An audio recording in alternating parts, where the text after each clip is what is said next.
Everyone, आज के इस सेशन में हम रिवाइज करने वाले हैं क्लास 10th केमिस्ट्री का chapter chemical reactions and equations. आज के इस सेशन में ये वाला चैप्टर हम पूरा का पूरा एक साथ रिवाइज कर लेंगे, यानी कि ये होने वाला है एक वन शॉट लेक्चर हमारे chapter chemical reactions and equations का।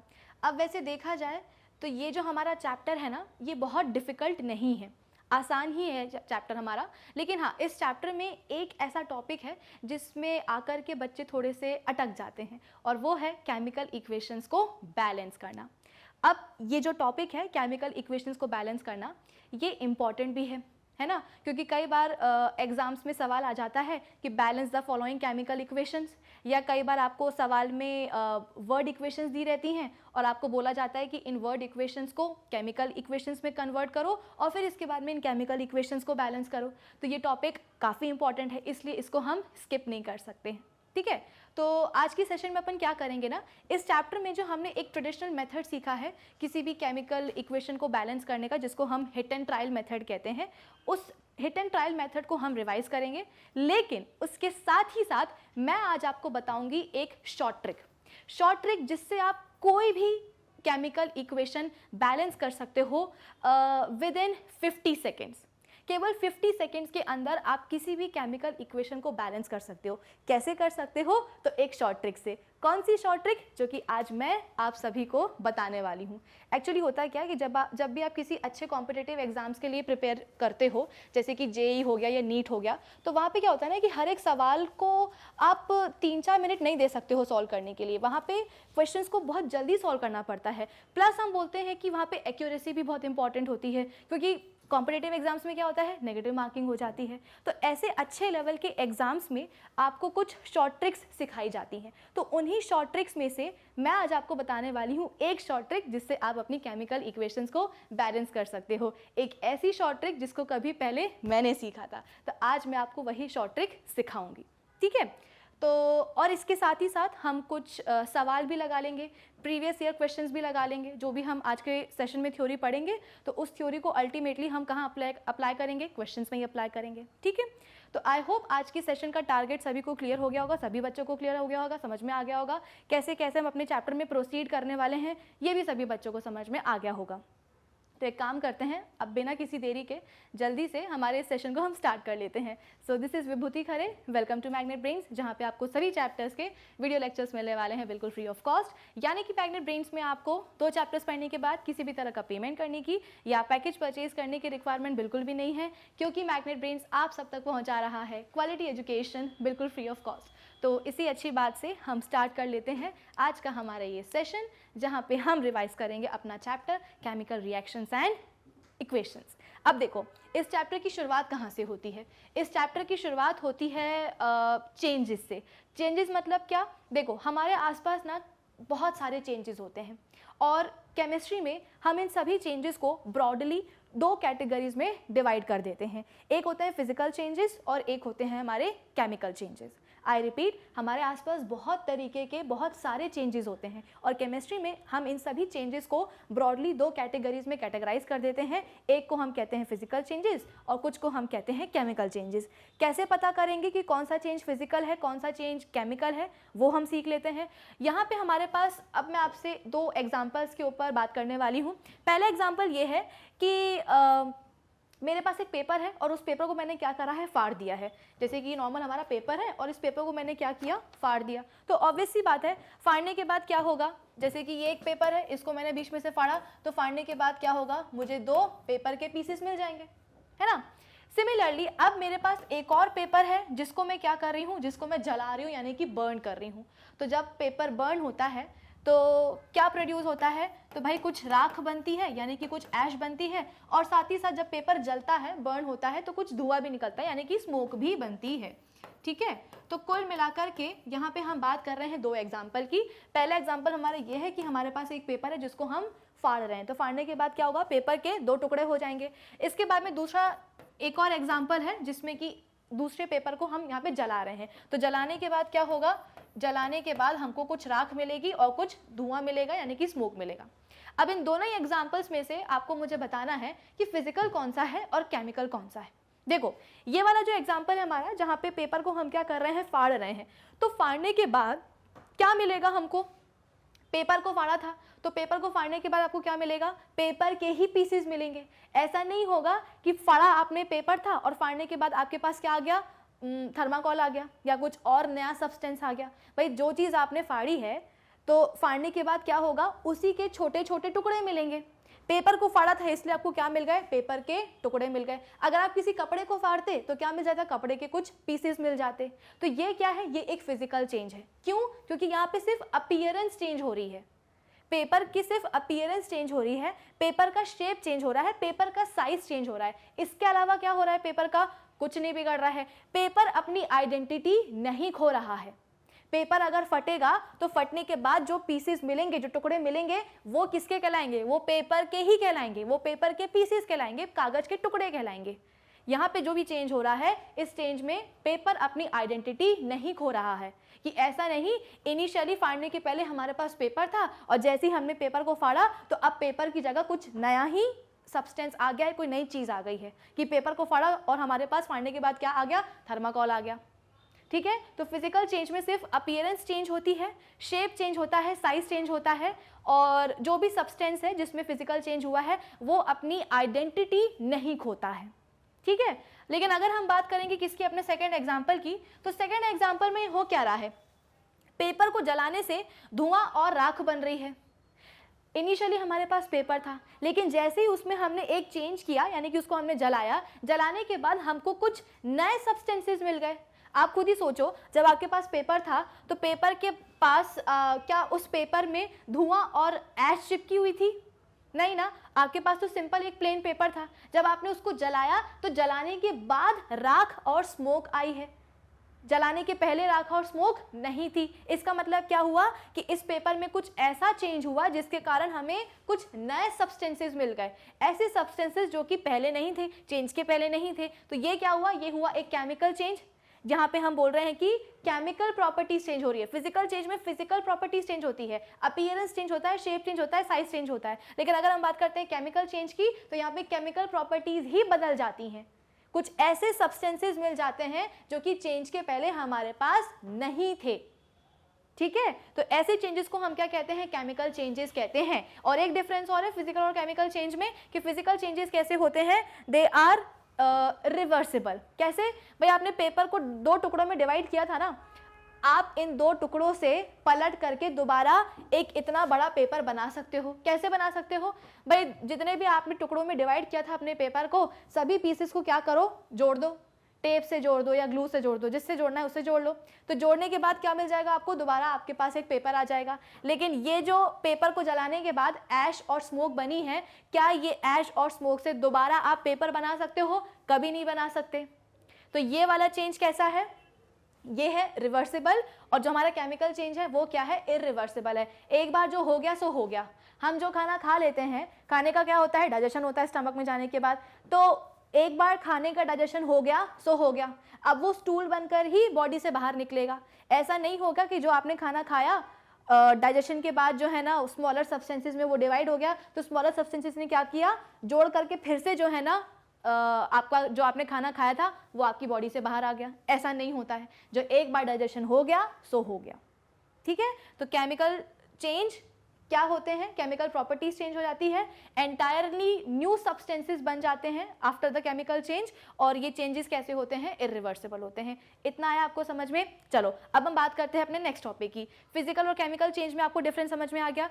अब सवाल दूसरा ये बनता है कि केमिकल चेंज में आखिर ऐसा क्या होता है कि न्यू सब्सटेंसेस का फॉर्मेशन हो जाता है। ये हमें समझ में आ गया कि फिजिकल चेंजेस में कोई नया सब्सटेंस नहीं बनेगा, जो है वो वही रहेगा। सब्सटेंस अपनी आइडेंटिटी नहीं खोता है आफ्टर अ फिजिकल चेंज। लेकिन अगर हम बात करेंगे केमिकल चेंज की, तो सब्सटेंस अपनी आइडेंटिटी ही खो देता है। एक बार पेपर सो जला, अब उसके बाद में उससे क्या बन गया, ऐश और स्मोक बन गई। पेपर ने अपनी आइडेंटिटी खो दी। पेपर के जलने के बाद आपको पता ही नहीं चलेगा कि यहाँ पे कभी कोई पेपर था भी। तो सवाल मेरा यही है कि आखिर केमिकल चेंज में ऐसा क्या होता है कि सब्सटेंस अपनी आइडेंटिटी ही खो देता है और न्यू सब्सटेंसेस का फॉर्मेशन हो जाता है।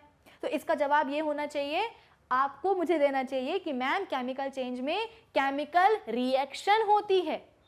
आई रिपीट, केमिकल चेंज में क्या होता है? केमिकल चेंज में केमिकल रिएक्शंस होती हैं और इन्हीं केमिकल रिएक्शंस के कारण न्यू सब्सटेंसेस का फॉर्मेशन होता है। केमिकल चेंज में केमिकल रिएक्शंस होंगी और इन्हीं केमिकल रिएक्शंस के बाद सब्सटेंसेस का, न्यू सब्सटेंसेस का फॉर्मेशन होता है। समझ में आई ये बात कि केमिकल रिएक्शन होती कहाँ है? केमिकल रिएक्शन होती है केमिकल चेंज में।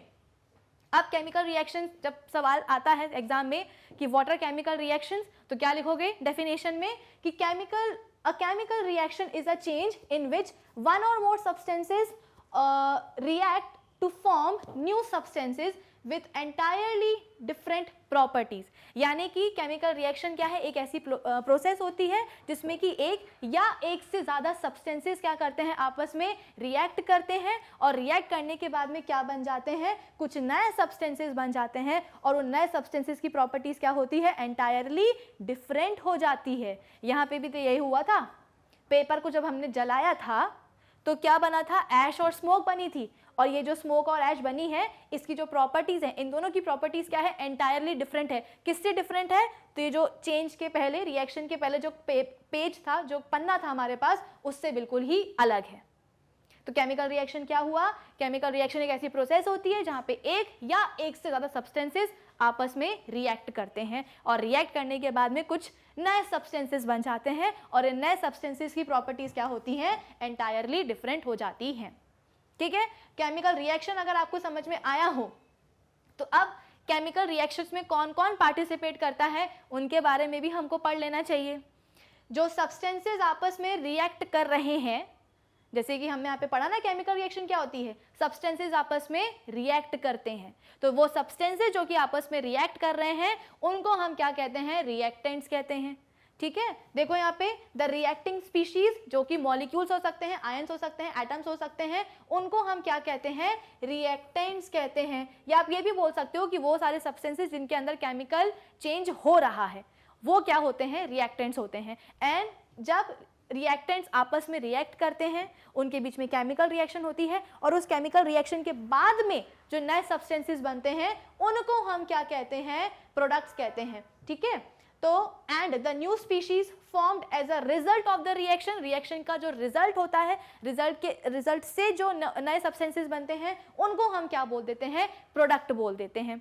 तो केमिकल रिएक्शन में आप बोल सकते हो कि किसी भी केमिकल रिएक्शन के दो कंपोनेंट्स होते हैं, एक होते हैं हमारे रिएक्टेंट्स और दूसरे होते हैं प्रोडक्ट्स। ठीक है, रिएक्टेंट्स ही क्या करते हैं? आपस में रिएक्ट करेंगे, उनके बीच में केमिकल रिएक्शन होती है और इसी केमिकल रिएक्शन के कारण क्या होता है? एक नया सब्सटेंस बनता है और उसी नए सब्सटेंस को हम क्या बोलते हैं? प्रोडक्ट, जो कि हमारे केमिकल रिएक्शन का दूसरा मेजर कंपोनेंट होता है। इतना समझ में आ गया आप सभी को? चलो अब एक एग्जांपल भी देख लेते हैं। हमारे पास क्या है? सोडियम है, सोडियम मेटल है। ठीक है, और साथ ही साथ क्या है? हमारे पास थोड़ा सा पानी है। दोनों को हमने ऐड कर दिया, तो ऐड करने के बाद हुआ क्या? कुछ नया सब्सटेंस बना। नया सब्सटेंस क्या था? सोडियम हाइड्रोक्साइड बना और साथ ही साथ कुछ हाइड्रोजन गैस भी इवॉल्व हो गई। तो देखो रिएक्शन के पहले हमारे पास था क्या? हमारे पास एक सोडियम मेटल था और हमारे पास पानी था। जब हमने दोनों को क्या करा? रिएक्ट करवाया, तो रिएक्शन के बाद में क्या बन गया? कोई नए सब्सटेंसेस बन गए। कौन कौन से दो नए सब्सटेंस बने हमारे पास? सोडियम हाइड्रोक्साइड बन गया और एक बन गया हमारे पास हाइड्रोजन गैस।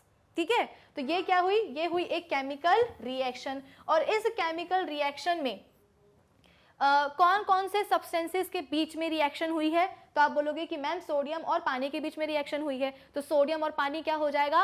रिएक्टेंट्स हो जाएंगे। इनके रिएक्शन से बना क्या? इनके रिएक्शन से सोडियम हाइड्रोक्साइड और हाइड्रोजन बना, तो सोडियम हाइड्रोक्साइड और हाइड्रोजन क्या हो जाएंगे? प्रोडक्ट्स हो जाएंगे। तो ये दोनों हो गए रिएक्टेंट्स और ये दोनों हो गए हमारे कौन? प्रोडक्ट्स।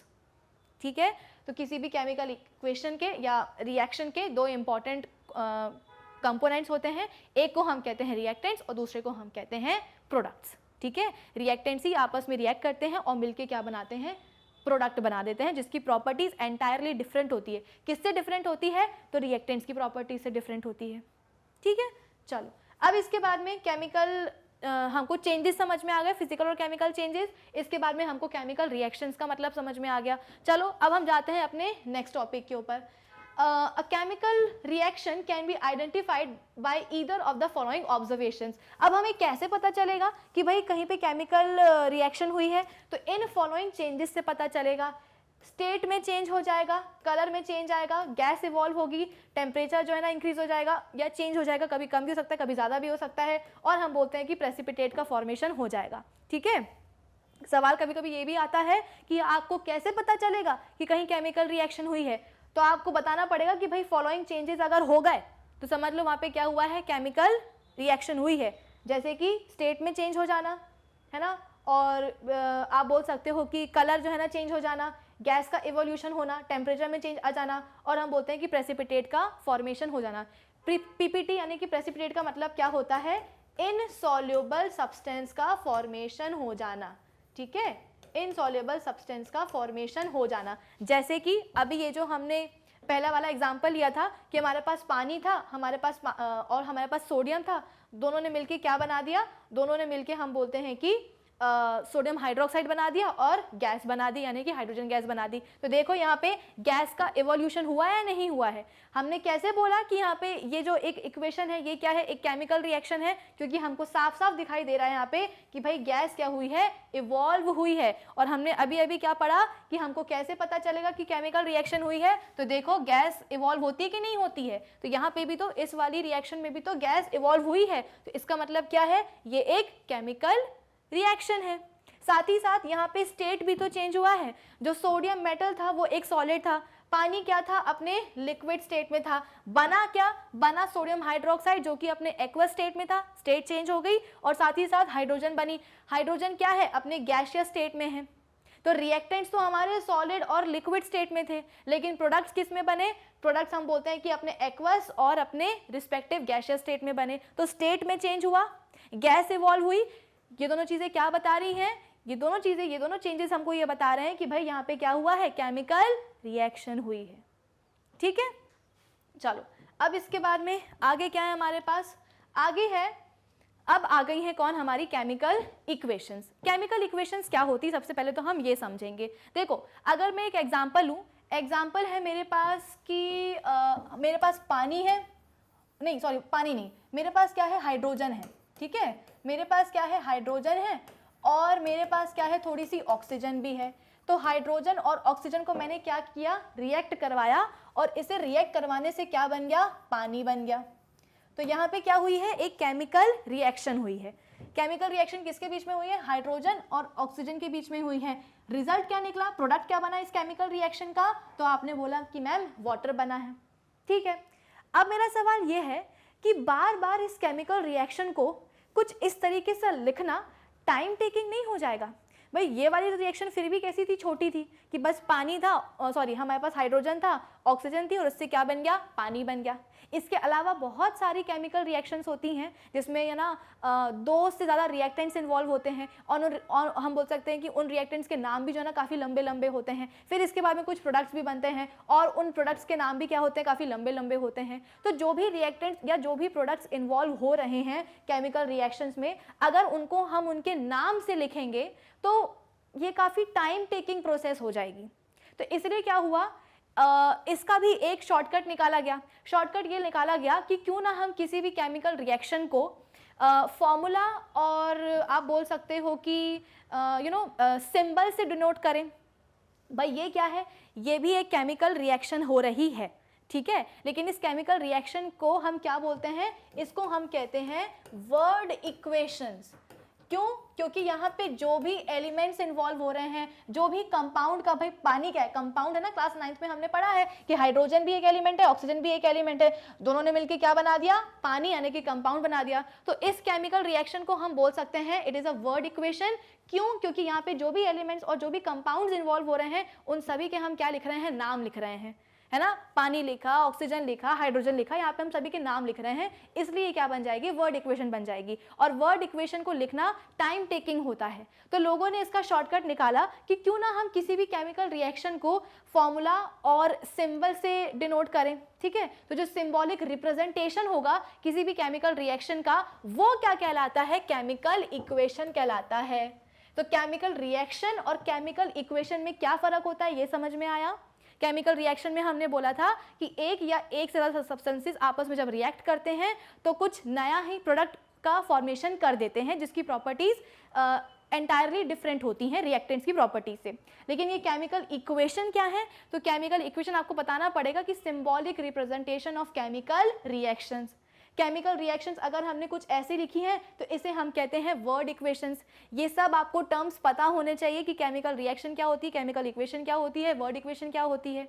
वर्ड इक्वेशन क्या होगी, जब आप अपनी केमिकल रिएक्शंस में जो भी एलिमेंट्स या जो भी कंपाउंड्स इन्वॉल्व हैं उनको आप उनके नाम से लिखोगे। जैसे यहाँ पे मैंने पानी लिखा है, वाटर लिखा है, यहाँ पे ऑक्सीजन लिखा है, यहाँ पे हाइड्रोजन लिखा है। लेकिन सिंबॉलिक रिप्रेजेंटेशन में क्या होगा कि आप वहाँ पे जो भी एलिमेंट्स या जो भी कंपाउंड्स इन्वॉल्व हैं आपकी केमिकल रिएक्शन में, वहाँ पे आप उनके सिंबल्स और उनके आप बोल सकते हो कि उनके फॉर्मूला से आप उनको डिनोट करोगे। तो the symbolic representation of a chemical reaction is called what? Chemical equation।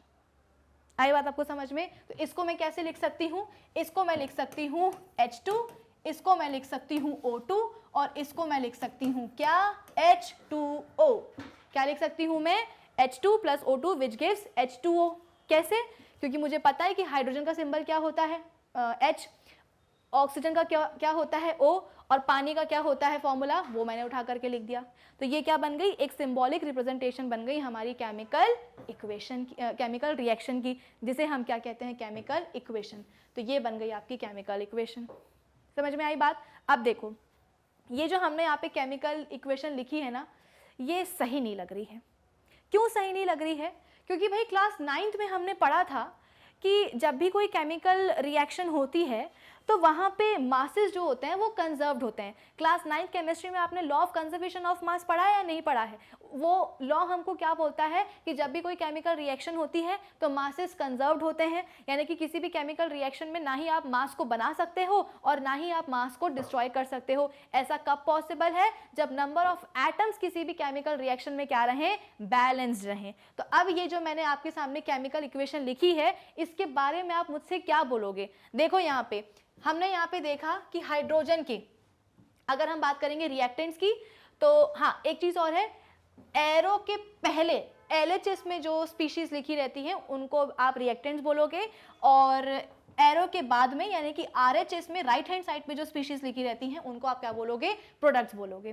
ठीक है, तो सवाल यहाँ पे ये है कि मेरे पास रिएक्टेंट्स में हाइड्रोजन की टोटल कितने एटम्स हैं, तो आपको बोलना पड़ेगा कि मैम रिएक्टेंट्स में हाइड्रोजन के 2 एटम्स हैं। अब जरा हम बात करते हैं प्रोडक्ट की, तो ये जो हमारे पास प्रोडक्ट बना है, पानी बना है, इसमें हाइड्रोजन के कितने एटम्स हैं, तो आप बोलोगे कि मैम इसमें भी हाइड्रोजन के 2 एटम्स हैं। चलो एक तो यहाँ पे हमको सेटिस्फेक्शन मिल गया कि कम से कम हाइड्रोजन के एटम्स को कोई नुकसान नहीं हुआ। चलो हम बात करते हैं किसकी, ऑक्सीजन की।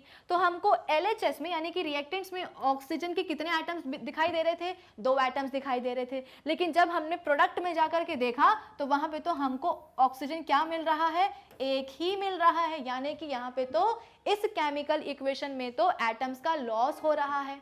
और ये तो आप बोल सकते हो कि लॉ ऑफ कंजर्वेशन ऑफ मास के अगेंस्ट है। यहाँ पे लॉ ऑफ कंजर्वेशन ऑफ मास का क्या हो रहा है, वॉयलेशन हो रहा है।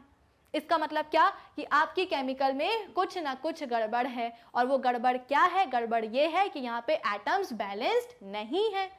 जितने एटम्स आपको किसी भी एलिमेंट के LHS में दिखाई दे रहे हैं, उतने ही एटम्स आपको उस एलिमेंट के कहाँ देखने चाहिए, RHS में भी मिलने चाहिए। तभी वो इक्वेशन क्या कहलाएगी, बैलेंस केमिकल इक्वेशन कहलाएगी।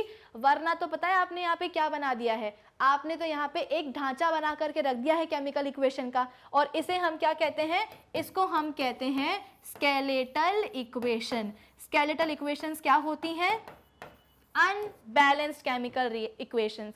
कि नाम के लिए आपने केमिकल इक्वेशन लिख दी है लेकिन वहाँ पे एलिमेंट के एटम्स बैलेंस्ड नहीं है, यानी कि आपने सिर्फ एक ढांचा, एक आपने स्ट्रक्चर तैयार करके रख दिया है। तो ऐसी अनबैलेंस्ड केमिकल इक्वेशंस को हम स्केलेटल इक्वेशंस कहते हैं। ये वाले टर्म्स भी आपको पता होने चाहिए कि केमिकल रिएक्शन क्या है, केमिकल इक्वेशन क्या है, वर्ड इक्वेशन क्या है और स्केलेटल इक्वेशंस क्या है। तो कुल मिलाकर के अब हमको क्या करना है, अब हमको अपनी केमिकल रिएक्शन को बैलेंस करना है। ठीक है, बैलेंस कैसे करेंगे, तो भाई जितने आपको एटम्स रिएक्शन के पहले दिखाई दे रहे हैं यानी कि रिएक्टेंट्स में दिखाई दे रहे हैं, उतने ही एटम्स आपको कहाँ मिलने चाहिए, रिएक्शन के बाद प्रोडक्ट्स में भी मिलने चाहिए। तो कैसे करेंगे, वही अपना पुराना हिट एंड ट्रायल मेथड। क्या होता है हिट एंड ट्रायल मेथड, देखो इधर पे, यहाँ पे हाइड्रोजन तो क्या है, बैलेंस्ड है ना। यहाँ पे भी 2 एटम्स हैं हाइड्रोजन के और RHS में भी कितने हैं, 2 एटम्स हैं। लेकिन अगर हम बात करेंगे ऑक्सीजन की तो ऑक्सीजन में हम बोल रहे हैं कि केवल LHS में एक ही एटम है और RHS में LHS में हमारे पास 2 एटम है ऑक्सीजन के और RHS में कितने हैं, एक ही एटम है। तो एक काम करते हैं ना, RHS में हमको नंबर ऑफ ऑक्सीजन एटम्स को कितना करना है, 2 करना है। अभी हैं कितने, एक ही हैं। हमें कितना करना है, 2 करना है। तो हम एक काम करते हैं, यहाँ पे हम लगा देते हैं अपना ट्रेडिशनल मेथड जिसको हम कहते हैं हिट एंड ट्रायल मेथड, अपनी केमिकल इक्वेशन को बैलेंस करने के लिए। ठीक है, तो हमारे पास LHS में कितने हैं एटम्स, ऑक्सीजन के 2 हैं। यहाँ पे कितने हैं, RHS में एक ही है। तो एक काम करते हैं, ये जो हमने यहाँ पे H2O लिखा है ना, इस H2O के लेफ्ट हैंड साइड में यहाँ पे हम एक कोएफिशिएंट लगा देते हैं। ये जो हमने H2O लिखा है ना, इस H2O के हम लेफ्ट हैंड साइड पे क्या कर देते हैं, एक कोएफिशिएंट लगा देते हैं। और कितना लगाया हमने, 2 लगा दिया। अब सवाल ये है कि मैम ये कोएफिशिएंट क्या होता है और ये हमने क्यों लगाया। देखो ये जो कोएफिशिएंट है ना, ये हमको बताता है कि इस कोएफिशिएंट के आगे XYZ जो भी मॉलिक्यूल लिखा है उस मॉलिक्यूल में नंबर ऑफ एटम्स कितने हैं। जैसे कि यहाँ पे हमने लिखा 2, चलो इसको छोड़ो, यहाँ पे देखो इधर पे, ये हमने लिखा कितना, H2O के बगल में उसका कोएफिशिएंट 3। तो ये 3 क्या बता रहा है, ये 3 हमको पूरे के पूरे इस मॉलिक्यूल में नंबर ऑफ एटम्स कितने हैं ये बता रहा है। देखो अगर मैं बोलूं कि भाई इस मॉलिक्यूल में हाइड्रोजन के कितने एटम्स हैं, तो आप बोलोगे कि मैम हाइड्रोजन के नीचे सबस्क्रिप्ट में कितना लिखा हुआ है, 2 लिखा हुआ है। ये 2 क्या हो जाएगा, मल्टीप्लाई हो जाएगा जाकर के किससे, 3 से। तो 3 2 कितना होता है, 6 होता है। तो इस मॉलिक्यूल में हाइड्रोजन के कितने एटम्स आ गए, 6 एटम्स आ गए। ठीक है, फिर इसके बाद में मैंने आपसे पूछा कि अब इस मॉलिक्यूल में मुझे ये बताओ कि नंबर ऑफ ऑक्सीजन के एटम्स कितने हैं। तो आपने बोला कि मैम ऑक्सीजन के नीचे सबस्क्रिप्ट में तो कुछ लिखा ही नहीं है, इसका मतलब वहां पे क्या है, ऑब्वियस सी बात है 1 है। तो 1 भी जाके मल्टीप्लाई होगा किसके साथ, 3 के साथ। तो 3 1 जा 3 कितना होता है, 3, यानी कि ऑक्सीजन के एटम्स कितने हो गए, 3 हो गए। या कई बार इसको ऐसा भी बोलते हैं कि ये जो नंबर है, ये जो कोएफिशिएंट है, ये क्या बताता है कि कितने मॉलिक्यूल्स हैं। जैसे कि हमारे पास पानी का एक मॉलिक्यूल है, पानी के एक मॉलिक्यूल में हाइड्रोजन के कितने एटम्स होते हैं, 2, ऑक्सीजन के कितने होते हैं, 1। तो अगर मेरे पास कोएफिशिएंट 3 लिखा हुआ है, यानी कि अभी मेरे पास पानी के मॉलिक्यूल्स कितने हैं, 3 हैं। तो इन 3 पानी के मॉलिक्यूल्स में हाइड्रोजन के एटम्स कितने हो जाएंगे, 6, और ऑक्सीजन के कितने हो जाएंगे, 3। ठीक है, तो हमेशा ध्यान रखना ये जो कोएफिशिएंट है वो ये बताता है कि उसके पड़ोस में जो मॉलिक्यूल लिखा हुआ है उस मॉलिक्यूल्स में नंबर ऑफ एटम्स कितने हैं। अगर मैंने आपसे पूछा कि इस मॉलिक्यूल में पानी के या इस पानी के मॉलिक्यूल में नंबर ऑफ हाइड्रोजन एटम्स कितने हैं, तो आप मुझे कैसे बताओगे कि मैम हाइड्रोजन के नीचे लिखा हुआ है 2, 2 से 2 मल्टीप्लाई हो जाएगा, हुआ कितना, 4। तो इस मॉलिक्यूल में हाइड्रोजन के हैं 4 एटम्स, ऑक्सीजन के कितने हैं, इसके नीचे कुछ नहीं लिखा हुआ है, 1 है। तो 1 × 2 कितना हो जाएगा, 2। ठीक है, तो आई होप इतना सभी को समझ में आ रहा होगा कि क्यों हमने ये कोएफिशिएंट लगाया है।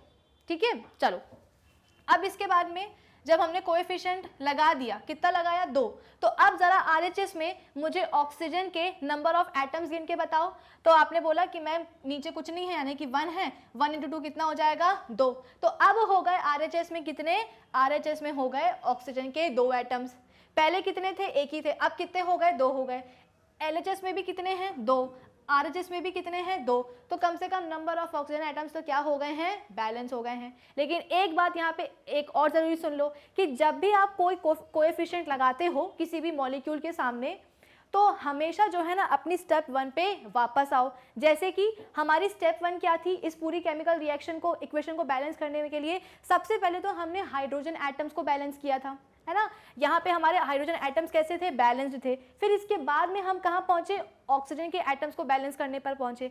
बाद में हमको रियलाइज हुआ कि भाई हमको तो यहाँ पे कोएफिशिएंट लगाना है। तो कोएफिशिएंट को लगाने के बाद ऑक्सीजन तो बैलेंस हो गया, लेकिन इसके बाद में आप दोबारा जाओगे हाइड्रोजन के ऊपर कि क्या अब दोबारा हाइड्रोजन के एटम्स बैलेंस्ड हैं या नहीं है। चलो देख लेते हैं। यहाँ पे हमने बोला LHS में हाइड्रोजन के कितने एटम्स थे, 2 एटम्स थे। लेकिन यहाँ पे क्या हुआ, यहाँ पे तो हम बोल रहे हैं कि 4 हो गए हैं, LHS में 2 हैं, RHS में हम बोल रहे हैं फिर से कितने हो गए हैं, 4 हो गए हैं। यानी कि LHS में हमको 2 हाइड्रोजन एटम्स और चाहिए हैं। कैसे हो जाएंगे, तो फिर से हम यहाँ पे एक कोएफिशिएंट लगा देते हैं। ये लो हमने लगा दिया। अब LHS में H एटम्स को कैलकुलेट करो, कितना हो जाएगा 2 × 2 4। RHS में कितने हैं 2 × 2 4। अब हाइड्रोजन तो बैलेंस हो गए हैं। अब हम बात करते हैं ऑक्सीजन की। तो LHS में कितने हैं 2 हैं एटम्स, और RHS में भी कितने हैं 2 हैं एटम्स, यानी कि कुल मिलाकर के अब हमारे हाइड्रोजन और ऑक्सीजन के एटम्स क्या हो गए हैं, बैलेंस हो चुके हैं। यानी कि अब ये हो गई है हमारी क्या, एक बैलेंस्ड केमिकल रिएक्शन। कैसे करा हमने, सिंपल है, हमने बस एक अपना जो ट्रेडिशनल मेथड है हिट एंड ट्रायल मेथड, वही हमने लगा दिया।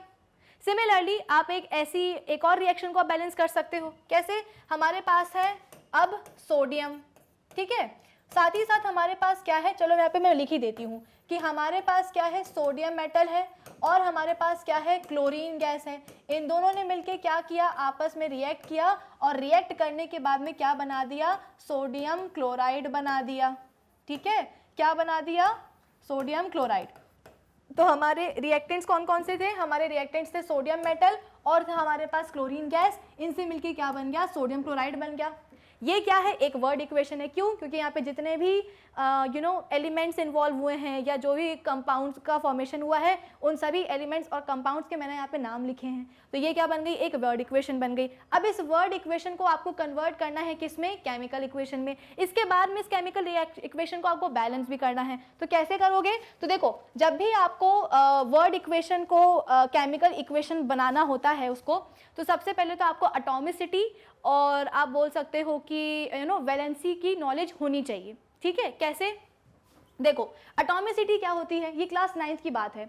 देखो, हम सबको पता है कि एटम्स क्या करते हैं, मिलके ग्रुप बनाते हैं, और एटम के इस ग्रुप को हम क्या बोलते हैं, मॉलिक्यूल्स बोलते हैं, है ना। हम सबको पता है कि हमारे पास आज के टाइम पे कितने एलिमेंट्स हैं, 118 एलिमेंट्स हैं, और वो सभी के सभी एलिमेंट्स किसके बने हुए हैं, अपने अपने रिस्पेक्टिव एटम्स के बने हुए हैं। अब बहुत से एटम ऐसे भी होते हैं जो कि नेचर में जो है ना फ्रीली एग्जिस्ट नहीं करना चाहते हैं, उनको कोई ना कोई क्या चाहिए, अपना साथ में एक कंपेनियन चाहिए है, एक पार्टनर चाहिए है। जैसे कि हमारे पास क्या है, एक हाइड्रोजन एटम है। अब इस हाइड्रोजन एटम को अकेले नहीं जीना, इसको इसका साथी चाहिए है। तो इसका साथी कौन बना, इसका कंपेनियन बना एक दूसरा हाइड्रोजन एटम। तो दोनों हाइड्रोजन एटम से मिलकर क्या बना लिया, एक ग्रुप बना लिया। अरे मान लो ना कि यहाँ पे ग्रुप बना है, भले ही 2 एटम्स का, लेकिन बना तो है। तो इस ग्रुप को हम क्या बोल देते हैं, इस ग्रुप को हम बोल देते हैं कि ये बन चुका है क्या, एक मॉलिक्यूल। क्या बन गया, ये एक मॉलिक्यूल बन गया। ठीक है, लेकिन ये मॉलिक्यूल किसका होगा, ये मॉलिक्यूल होगा एलिमेंट का। क्यों, क्योंकि इस मॉलिक्यूल में जो भी एटम्स इन्वॉल्व हुए हैं वो एटम्स किसके हैं, एक ही एलिमेंट के हैं। देखो ना, ये भी तो हाइड्रोजन एलिमेंट का ही एटम है और ये भी तो हाइड्रोजन के ही एलिमेंट का एटम है। तो जब सेम एलिमेंट के एटम्स कंबाइन होते हैं और ग्रुप बनाते हैं तो उसको हम कहते हैं मॉलिक्यूल ऑफ एलिमेंट। सिमिलरली जब डिफरेंट एलिमेंट के एटम्स मिलकर ग्रुप बनाते हैं तो उसको हम कहते हैं मॉलिक्यूल ऑफ कंपाउंड। जैसे कि ये रहा क्या, एक हाइड्रोजन एटम, अब ये अकेला नहीं जिएगा, इसको कोई ना कोई दूसरा क्या चाहिए है, इसका साथी चाहिए है। तो इस बार इसका साथी कौन बना, क्लोरीन एलिमेंट का एक एटम, क्लोरीन एटम। तो इन दोनों ने मिलकर क्या बना लिया, एक ग्रुप बना लिया जिसको हम कहते हैं मॉलिक्यूल। और ये मॉलिक्यूल किसका कहलाएगा, मॉलिक्यूल ऑफ कंपाउंड। क्यों, क्योंकि इस मॉलिक्यूल को बनाने के लिए 2 अलग अलग एलिमेंट के एटम्स आए हैं, एक आया है हाइड्रोजन का और दूसरा आया है क्लोरीन का। ठीक है, तो इसे हम कहते हैं मॉलिक्यूल ऑफ एलिमेंट और इसे हम कहते हैं मॉलिक्यूल ऑफ कंपाउंड। ठीक है, अब एक मॉलिक्यूल में टोटल कितने नंबर ऑफ एटम्स हैं वो कहलाता है उस मॉलिक्यूल का एटॉमिसिटी। जैसे कि इस मॉलिक्यूल में नंबर ऑफ एटम्स कितने हैं, तो आपने बोला कि मैम 2 हैं। इसमें कितने हैं, तो आपने बोला मैम 2 हैं। तो इस मॉलिक्यूल की एटॉमिसिटी कितनी हो गई, 2। इसकी कितनी हो गई, 2। सिमिलरली आपने सुना होगा कि सल्फर कैसे मिलता है, अपने S8 फॉर्म में मिलता है। यानी कि सल्फर के एक मॉलिक्यूल में कितने नंबर ऑफ एटम्स हैं, 8 एटम्स हैं। तो इस मॉलिक्यूल की एटॉमिसिटी कितनी हो जाएगी, 8 हो जाएगी। तो एक मॉलिक्यूल में कितने नंबर ऑफ एटम्स हैं, वो हो जाती है उसकी एटॉमिसिटी।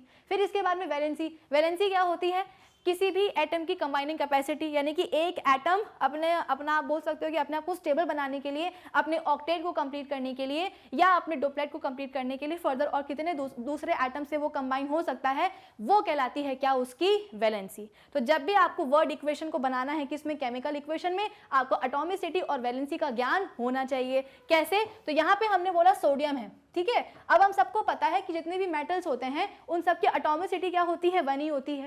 यानी कि मेटल के जो एटम्स होते हैं ना वो इंडिपेंडेंटली रह सकते हैं। मैंने आपको क्या बोला कि हमारे पास 118 एलिमेंट्स हैं। अब इन 118 एलिमेंट्स में से बहुत सारे ऐसे भी एलिमेंट्स हैं जिनके एटम्स अकेले एग्जिस्ट नहीं कर सकते, उनको किसी ना किसी साथी की ज़रूरत होती है। जैसे कि क्लोरीन का एक एटम है, वो अकेले एग्जिस्ट नहीं करेगा, उसको कोई दूसरा एटम चाहिए है एज अ साथी, as a partner, as a companion, ठीक है।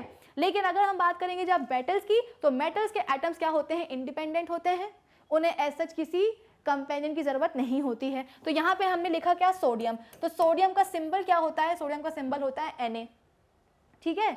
और ये जो मॉलिक्यूल है, सोडियम का जो मॉलिक्यूल है, इसमें कितने नंबर ऑफ एटम्स होंगे, एक ही एटम होगा, क्योंकि इसको किसी दूसरे साथी की जरूरत नहीं है, ठीक है। फिर इसके बाद में अगर हम बात करें किसकी, क्लोरीन की, तो क्लोरीन क्या है, एक ऐसा एलिमेंट है जिसके एटम्स को साथी की जरूरत होती है, वो अकेले नहीं जी सकते हैं। तो साथी कौन आएगा, कोई बात नहीं, एक दूसरा क्लोरीन एटम आ जाएगा, तो ये Cl मिलके क्या बना देते हैं, Cl2 बना देते हैं। तो इसीलिए मैंने आपको बोला था कि किसी भी वर्ड इक्वेशन को अगर आपको केमिकल इक्वेशन में बनाना है तो आपको एटॉमिसिटी और आप बोल सकते हो कि उसकी वैलेंसी का ज्ञान होना चाहिए है, ठीक है। तो सोडियम मॉलिक्यूल का एटॉमिसिटी क्या है, 1 है, उसके मॉलिक्यूल में एक ही एटम है, तो इसीलिए यहाँ पे मैंने Na लिखा है। यहाँ पे Cl2 क्यों लिखा है, क्योंकि मॉलिक्यूल की एटॉमिसिटी कितनी है, 2 है, ठीक है। मिलके क्या बन जाएगा भाई, सोडियम के एटम की वैलेंसी कितनी होती है, +1, क्लोरीन की कितनी होती है, -1। तो जब ये क्रिस क्रॉस करेंगे तो क्या बना लेंगे, NaCl, यानी कि सोडियम क्लोराइड बना लेंगे। तो ये क्या बन गई आपकी, वर्ड इक्वेशन से बन गई अब आपकी केमिकल इक्वेशन। अब इस केमिकल इक्वेशन को आप कैसे बैलेंस करोगे, देखो इधर पे फिर से हम आ जाएंगे किसके ऊपर, अपने हिट एंड ट्रायल मेथड के ऊपर। Na + Cl2 which gives NaCl। अब LHS में सोडियम के कितने आइटम्स हैं, एक ही है। RHS में कितने हैं, एक ही हैं। अब कौन बचा, क्लोरीन। तो क्लोरीन के आइटम्स कितने हैं, LHS में 2 हैं, और यहाँ कितने हैं, यहाँ पे तो एक ही है, यानी कि गड़बड़ है, अनबैलेंस है। तो क्या करेंगे, कुछ नहीं, यहाँ पे हम लगा देंगे कोएफिशिएंट 2। तो जैसे ही हमने कोएफिशिएंट 2 लगाया, अब देखो क्लोरीन के कितने एटम्स हो गए, तो कोएफिशिएंट का 2 मल्टीप्लाइड बाय नीचे कुछ नहीं, यानी कि 1 है, तो 2 1 कितना हो गया, 2, यानी कि क्लोरीन के एटम्स कितने हो गए, RHS में 2 हो गए, LHS में कितने थे, 2 थे, RHS में भी कितने हो गए, 2 हो गए, यानी कि क्लोरीन के एटम्स अब बैलेंस हो गए हैं। लेकिन जैसे कि मैंने आपको बताया था कि कोई भी आप कोएफिशिएंट लगाते हो, इसके बाद में एक स्टेप पीछे जाओ और चेक करो कि पहले वाला जो आपने एलिमेंट के एटम्स को बैलेंस किया है वो अभी भी बैलेंस्ड है या नहीं है। तो देखो इधर पे इनिशियली सोडियम के एटम्स कितने थे, LHS में एक ही था, लेकिन जब हमने कोएफिशिएंट लगाया तो अब कोएफिशिएंट लगाने के बाद सोडियम के कितने एटम्स हो गए, RHS में 2 हो गए, LHS में कितने हैं, 1, RHS में कितने हैं, 2, यानी कि अब क्या हो गई, फिर से गड़बड़ हो गई। अब क्या करेंगे, चलो यहाँ पे हम एक और कोएफिशिएंट लगा देते हैं।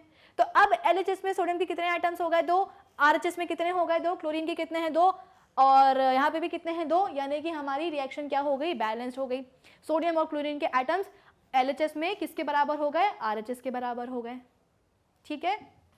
तो एक बेसिक तरीका होता है हिट एंड ट्रायल मेथड, जिससे आप क्या कर सकते हो, किसी भी केमिकल इक्वेशन को बैलेंस कर सकते हो। अब एक काम करते हैं, प्रैक्टिस के लिए अब और जो है ना अपने लेवल को थोड़ा सा बढ़ाते हैं और नई नई केमिकल इक्वेशंस को हम अपने हिट एंड ट्रायल मेथड से सॉल्व करना सीखते हैं। इसके बाद में मैं आपको बताऊंगी एक शॉर्ट ट्रिक जिससे आप 50 सेकेंड्स के अंदर जो है किसी भी केमिकल इक्वेशन को बैलेंस कर सकते हो, ठीक है। देखो समझने में आपको थोड़ा सा टाइम लगेगा, लेकिन जैसे ही आप 1 से 2 रिएक्शन को जो ना इक्वेशन को बैलेंस करोगे, प्रैक्टिस करोगे, तो जल्दी जल्दी बनने लगेगी, ठीक है।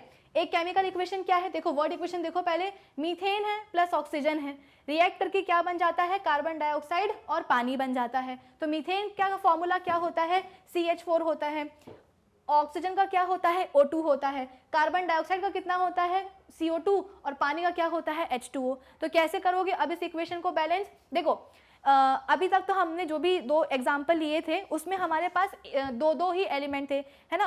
लेकिन अब यहाँ पे जो इक्वेशन आई है आपके पास, इसमें आपके पास टोटल कितने एलिमेंट हैं, एक है आपके पास कार्बन, एक है आपके पास हाइड्रोजन और एक है आपके पास ऑक्सीजन। तो बच्चों के दिमाग में ये आता है कि मैम हम बैलेंस करना तो जानते हैं, लेकिन हम स्टार्ट कहाँ से करें, हमको ये समझ में नहीं आता है। कोई बात नहीं, बड़ा ईजी होता है। सबसे पहले आप क्या करो, सबसे पहले आप करो नॉन मेटल को बैलेंस।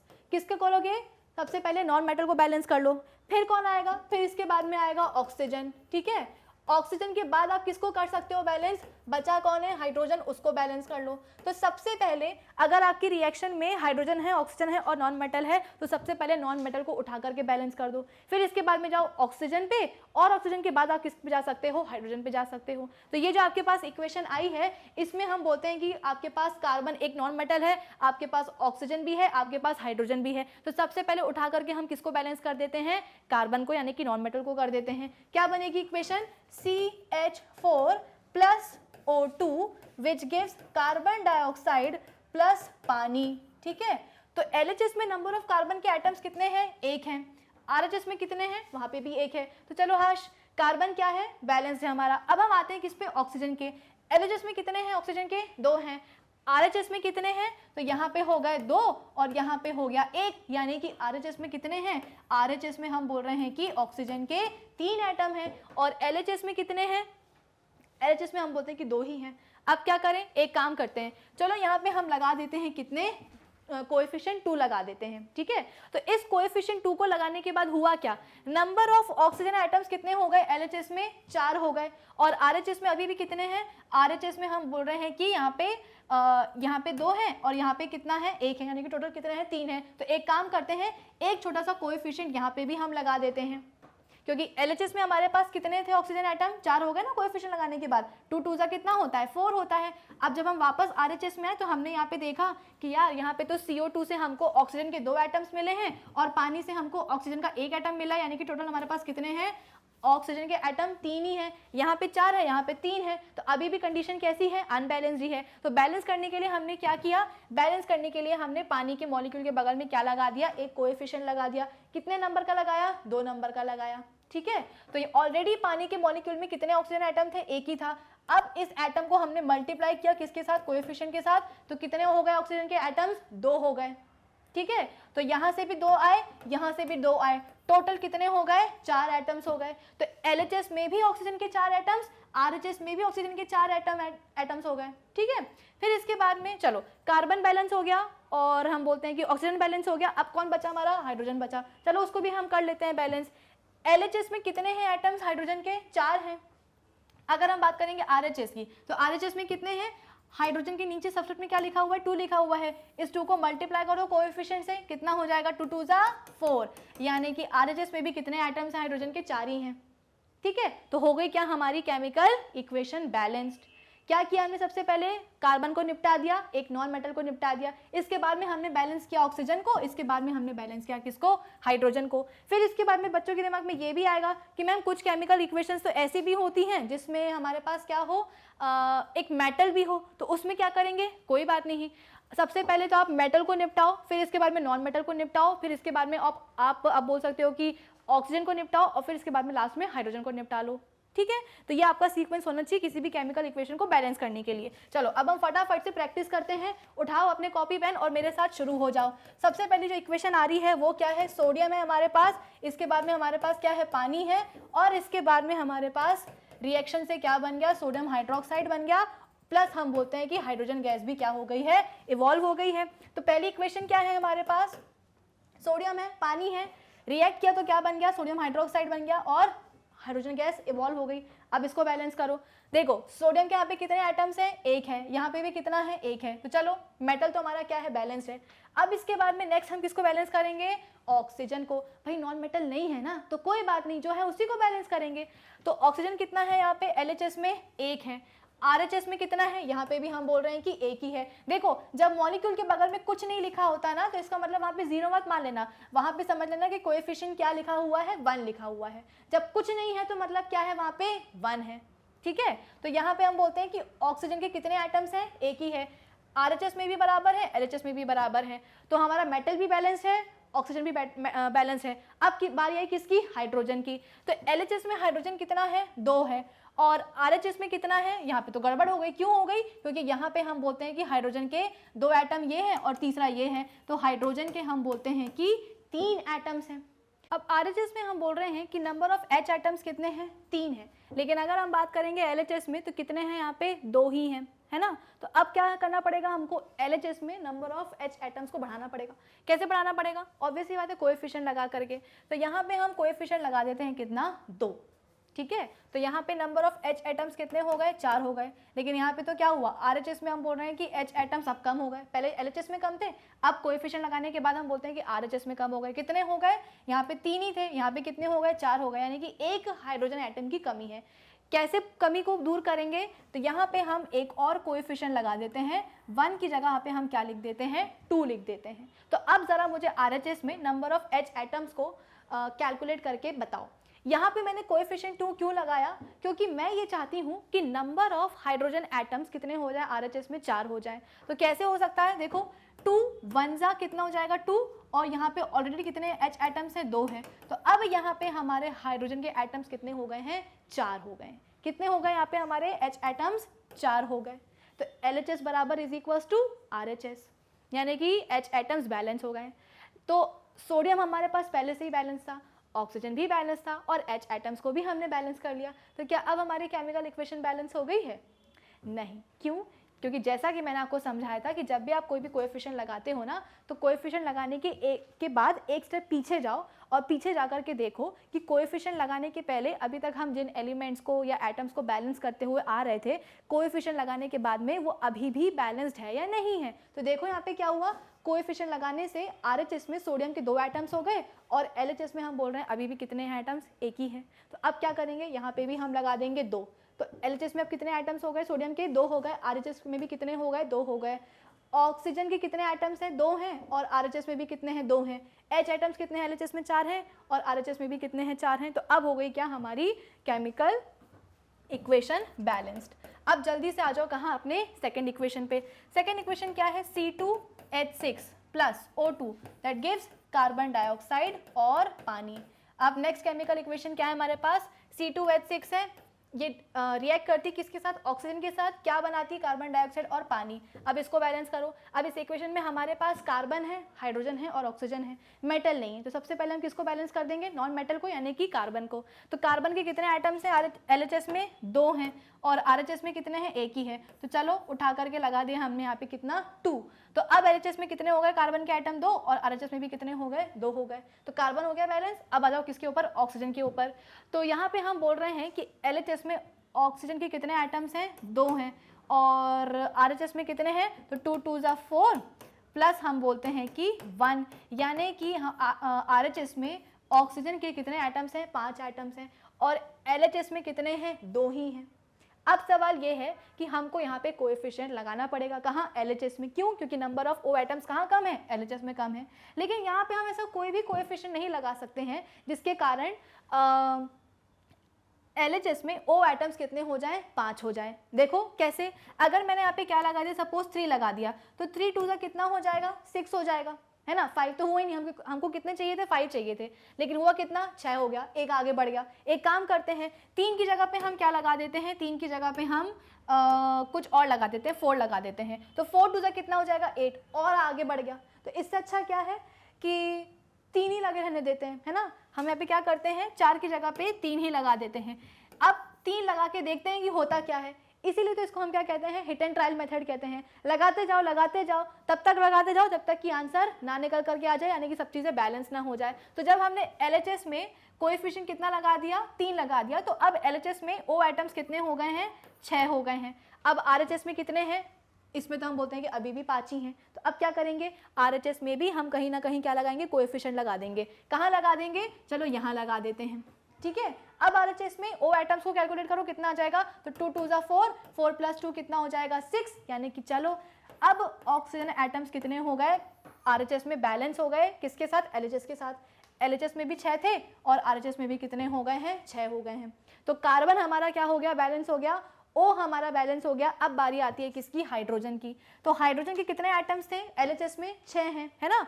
H के सब्सक्रिप्ट में क्या लिखा हुआ है, 6 लिखा हुआ है। तो H के आइटम्स कितने हैं, यहाँ पे हम बोल रहे हैं कि 6 हैं। अगर हम बात करेंगे RHS में, तो RHS में हाइड्रोजन के एटम्स कितने हैं, देखो इधर पे 2 2 जा 4 ही है। कितने हैं, H एटम्स 4 ही हैं, यानी कि LHS में 6 हैं, RHS में कितने हैं, 4 हैं, यानी कि RHS में कहीं ना कहीं कोएफिशिएंट लगाना पड़ेगा। तभी जाकर के RHS में H एटम्स कितने हो पाएंगे, 6 हो पाएंगे। अब सवाल ये है कि कोएफिशिएंट कितना लगाएं कि RHS में H एटम्स कितने हो जाएं, 6 हो जाएं। तो आपको बोलना पड़ेगा कि मैम इस 2 की जगह पे आप क्या कर दो, 3 लिख दो।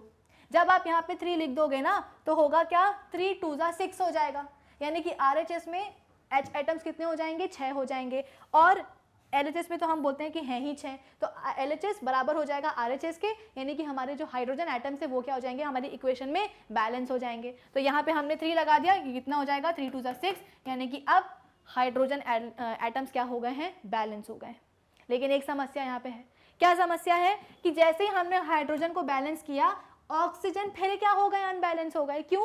अब जरा RHS में ऑक्सीजन को बैलेंस करो, 2 2 कितना होता है, 4 होता है, और यहाँ पे हमने कितने आइटम्स ले लिए, 3 ले लिए, तो टोटल O आइटम्स कितने हो गए, 7 हो गए। कहाँ, RHS में। लेकिन हमारे LHS में तो अभी भी O आइटम्स कितने हैं, 6 ही हैं, यानी कि फिर यहाँ पे क्या हो गई, गड़बड़ हो गई। अब एक काम करते हैं, कुछ यहाँ पे हम ऐसा कर देते हैं जिसके कारण हमारे LHS में जो O एटम्स हैं वो कितने हो जाएं, 7 हो जाएं। तो कैसे करते हैं, एक काम करो, यहाँ पे ना आप 3 की जगह पे क्या लिख दो, 3 की जगह पे आप लिख दो 7/2, क्योंकि आपको किससे मतलब है, आपको मतलब है कि आपके LHS में O आइटम्स कितने हो जाए, 7 हो जाए, है ना। हैं कितने, 6, होने कितने चाहिए, 7। तो हमने यहाँ पे कोएफिशिएंट में क्या लिख दिया, 7/2। 2 क्यों लिखा है, ताकि ये वाला 2 ये वाले 2 से क्या हो जाए, कैंसिल हो जाए, है ना। ये वाला 2 क्या हो, ये वाले 2 से कैंसिल हो जाए, तो क्या हो जाएगा, O जो एटम्स होंगे वो कितने हो जाएंगे, बेसिकली 7 हो जाएंगे। लेकिन इस तरीके से कोई क्रॉस मल्टीप्लिकेशन या कैंसिलिंग नहीं होती है। अगर आपने डिनोमिनेटर में 2 लिखा है ना, तो ये डिनोमिनेटर में 2 लिखा हुआ अच्छा नहीं दिखाई देगा। तो हम क्या करेंगे, पूरी की पूरी इक्वेशन को उठा करके क्या करेंगे, 2 से मल्टीप्लाई कर देंगे, ठीक है।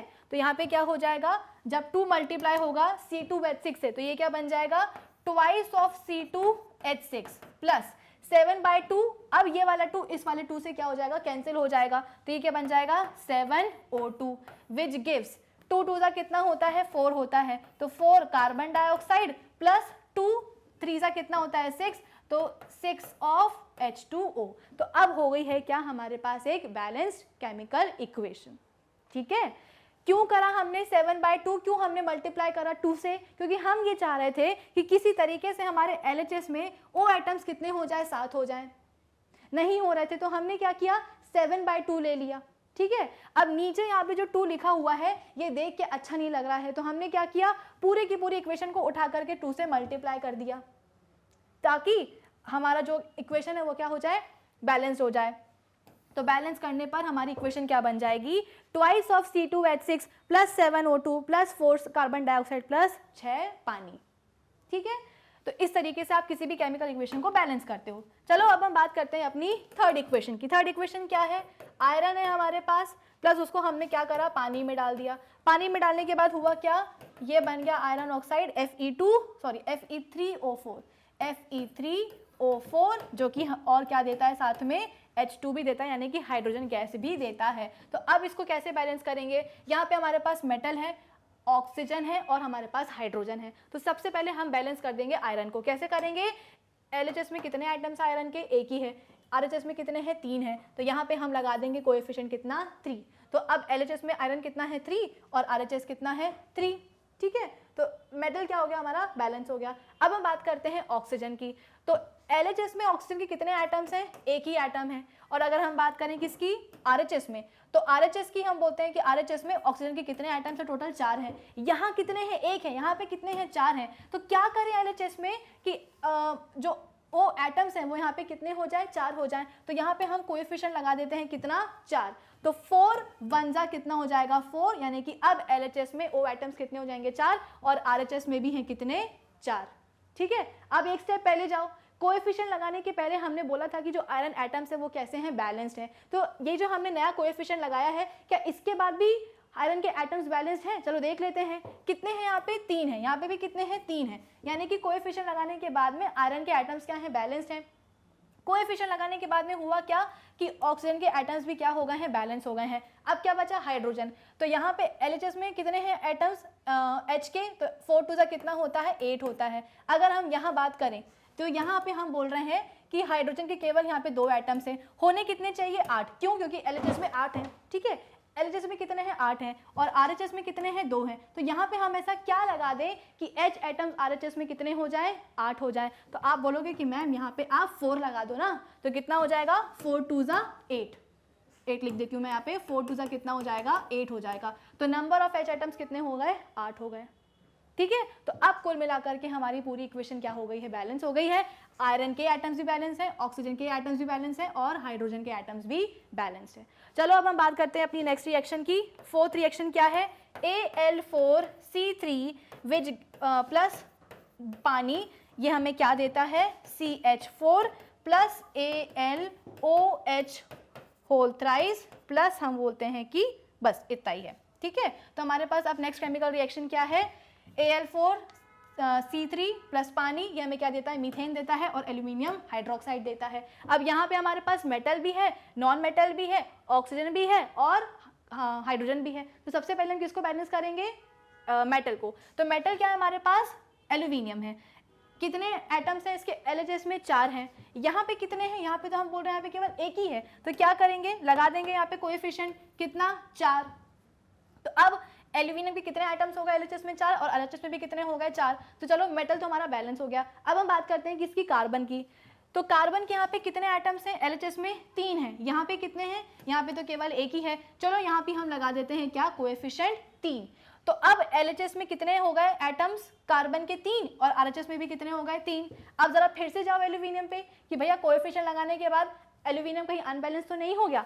तो यहाँ पे एल्यूमिनियम 4 है, यहाँ पे भी कितने हैं 4 हैं, कार्बन कितना है यहाँ पे 3 है, यहाँ पे भी कितना है 3। तो चलो हमारा मेटल और नॉन मेटल क्या हो गया है, बैलेंस हो गया है। अब हम आते हैं किसके ऊपर, ऑक्सीजन के ऊपर। तो यहाँ पे O एटम्स कितने हैं, LHS में केवल एक ही है और यहाँ पे कितने हैं, यहाँ पे हम बोल रहे हैं कि OH का होल थ्राइस है। होल थ्राइस का मतलब क्या है कि कार्बन के भी 3 एटम्स हैं और हाइड्रोजन के भी 3 एटम्स हैं और साथ ही साथ हम बोल रहे हैं कि यहाँ पे हमने क्या लगा रखा है, कोएफिशिएंट भी लगा के रखा है। तो O के कितने एटम्स है 3, 3 + 4 कितना होता है, 4 3 12 होता है। यानी कि ऑक्सीजन के RHS में एटम्स कितने हैं 12 हैं, LHS में कितने हैं, केवल एक ही है। तो LHS में हम ऐसा क्या करें कि O के एटम्स 12 हो जाए, कोएफिशिएंट लगा दो, कितना लगा दो 12 लगा दो। तो अब RHS में O एटम्स कितने हो गए 12 हो गए और LHS में भी कितने हो गए 12 हो गए। क्या इस कोएफिशिएंट लगाने को के बाद कार्बन और एल्यूमिनियम के एटम्स में कोई फर्क पड़ा, बिल्कुल नहीं पड़ा। यानी कि अभी तक तो हमारी कंडीशन क्या चल रही है, बैलेंस ही चल रही है। तो एल्यूमिनियम हो गया है, कार्बन हो गया है और ऑक्सीजन भी बैलेंस हो गया है। अब क्या बचा, हाइड्रोजन बचा। तो टोटल यहाँ पे LHS में हाइड्रोजन के कितने एटम्स हैं, 12 2 कितना होता है 24 होता है। जरा RHS की अगर हम बात करें तो 4 3 कितना हो जाएगा 12 हो जाएगा, 4 3 कितना हो जाएगा 12 हो जाएगा। तो 12 + 12 कितना हो जाता है 24, यानी कि RHS में भी हाइड्रोजन के कितने एटम्स हैं 24 ही हैं। यानी कि हम बोल सकते हैं यहाँ पे कि अब एल्यूमिनियम, कार्बन, हाइड्रोजन और ऑक्सीजन सबके सब क्या हो गए हैं, बैलेंस हो गए हैं। यानी कि ये जो हमारी केमिकल इक्वेशन है अब कैसी हो गई है, बैलेंस केमिकल इक्वेशन हो गई है, ठीक है। चलो अब इसके बाद में एक और रिएक्शन देख लेते हैं हम, इसके बाद में हम आ जाएंगे सीधे शॉर्ट ट्रिक पे, ठीक है। इक्वेशन क्या है, तो MnO2 प्लस किसके साथ, HCl के साथ, तो क्या बन जाता है, वो बन जाता है MnCl2 plus H2O plus Cl2, ठीक है, ये इक्वेशन है। अब सबसे पहले हम क्या करेंगे, मैग्नीज को यानी कि Mn को बैलेंस करेंगे।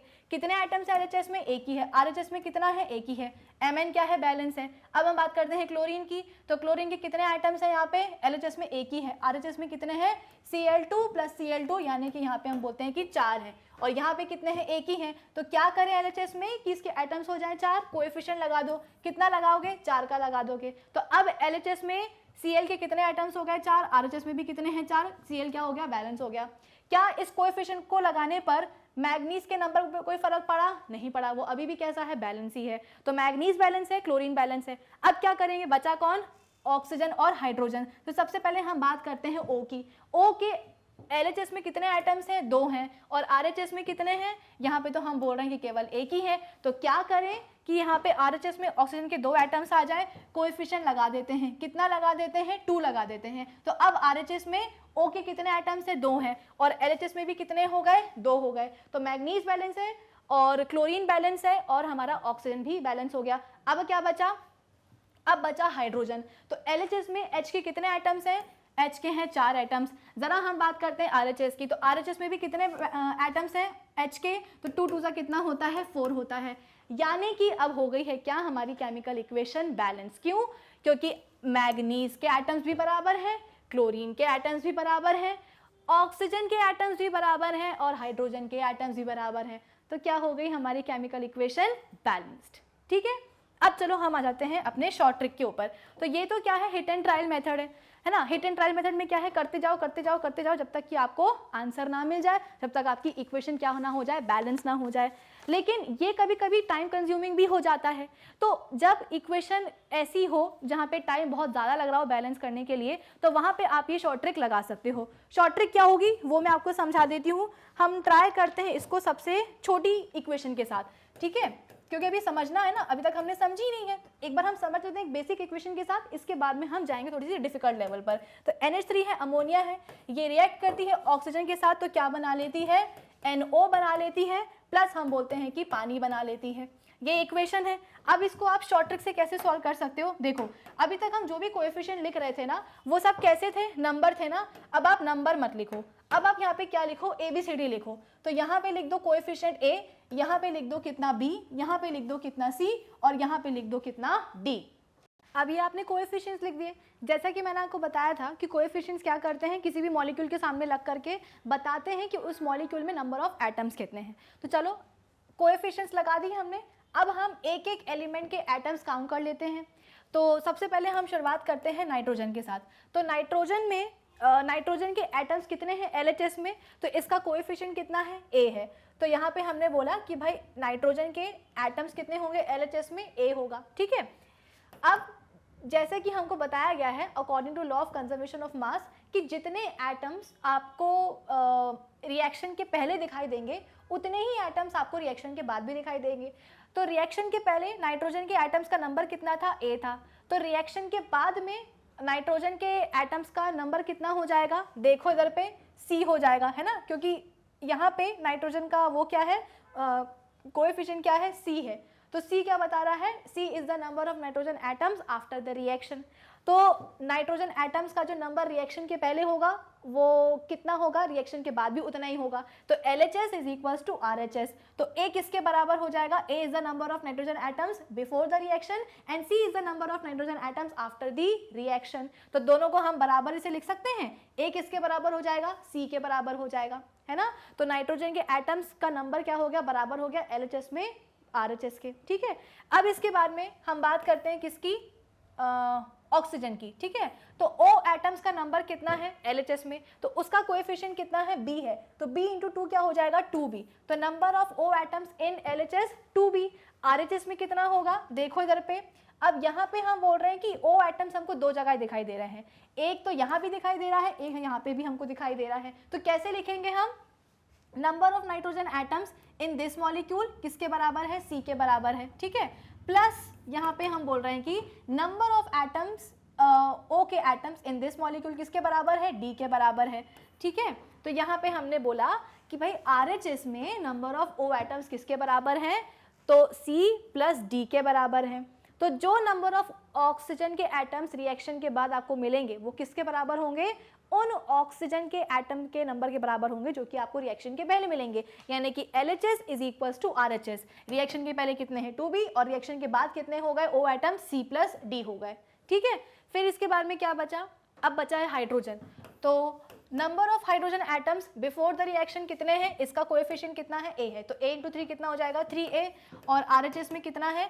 RHS में हम बोल रहे हैं कि 2D है। तो ये क्या है? आपको रिलेशन समझ में आया? कुछ नहीं, हमने कोएफिशिएंट्स में जो है ना A, B, C और D लिख दिया है और कुछ नहीं किया है। ठीक है, और एक एक करके हम क्या कर रहे हैं? सभी एटम्स का नंबर कैलकुलेट कर रहे हैं।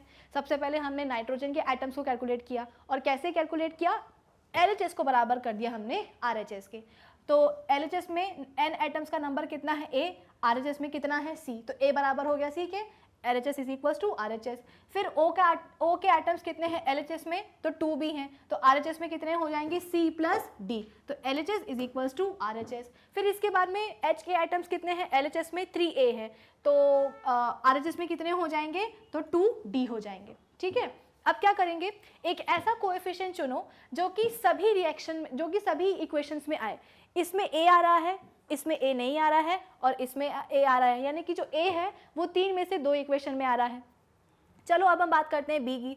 B तो यहाँ पे मुझे केवल एक इक्वेशन में दिखाई दे रहा है। अगर हम बात करें C की, तो C पहले में भी आ रहा है, दूसरी में भी आ रहा है, तीसरी में नहीं आ रहा है, यानी कि 3 में से 2 में आ रहा है। D की अगर हम बात करें तो D हम बोल रहे हैं कि दूसरी और तीसरी में आ रहा है। तो आप B को छोड़ करके A, C और D किसी को भी आप 1 ले सकते हो। मेरा मन है यहाँ पे A को 1 लेने का, तो let A is equals to कितना 1। A को मैंने क्या लिया है, A को यहाँ पे मैंने लिया है 1। अब मैं क्या करूँगी कि जहाँ जहाँ मुझे इक्वेशन में A दिखाई दे रहा होगा ना, वहाँ पे मैं 1 रख दूंगी उठा करके। तो सबसे पहले इक्वेशन क्या है, A is equals to C, तो A की वैल्यू तो मुझे पता चल गई है कितनी है, 1 है। तो अब मैं क्या करूँगी, A की जगह लिख दूंगी 1 इज इक्वल्स टू C, तो C की वैल्यू कितनी आ गई है, C की वैल्यू आ गई है 1। ठीक है, फिर इसके बाद में 2B इज इक्वल्स टू, यहाँ पे अभी मुझे C की वैल्यू पता है क्या, हाँ बिल्कुल पता है। C की वैल्यू कितनी आई है, 1 आई है, तो इस इक्वेशन में मैं क्या रखूंगी, C की जगह रख दूंगी 1। ठीक है, क्या मुझे यहाँ पे D की वैल्यू पता चली है, अभी नहीं चली है। चलो निकाल लेते हैं, कैसे निकालेंगे इस इक्वेशन से। तो A की मुझे पता है वैल्यू क्या है, 1 है, तो 3 into 1 is equals to 2D, तो D कितना हो जाएगा 3/2। तो मुझे यहाँ से पता चल गया कि D की वैल्यू कितनी है, D की वैल्यू है 3/2। A की वैल्यू मैंने मान ली थी, कितनी मानी थी, 1 मानी थी। फिर C की वैल्यू कितनी आ गई, 1 आ गई। D की वैल्यू कितनी आ गई, 3/2 आ गई। अब B की निकाल लेते हैं, कैसे निकालेंगे, इस इक्वेशन में अब D की वैल्यू रख देंगे क्योंकि अब तो पता चल गया है। तो कितना हो जाएगा, 2B is equals to 1 plus 3/2। LCM ले लेंगे, कितना आ जाएगा 2, 2 1 जा 2 प्लस 3 इज इक्वल्स टू, ये कितना हो जाएगा 5/2। ठीक है, कितना हो जाएगा ये भाई, ये हो जाएगा अपना पूरा 5/2। ठीक है, अब क्या करेंगे, तो 2B कितना हो जाएगा 5/2, B कितना हो जाएगा, 2 को नीचे ले आओ, तो ये हो जाएगा 5/4, यानी कि 2 इंटू 2 4 हो जाएगा। तो B की वैल्यू आ गई है 5/4, A की वैल्यू है 1, C की वैल्यू है 1, D की वैल्यू कितनी 3/2। सारे कोफिशिएंट्स की वैल्यू आ गई है ना।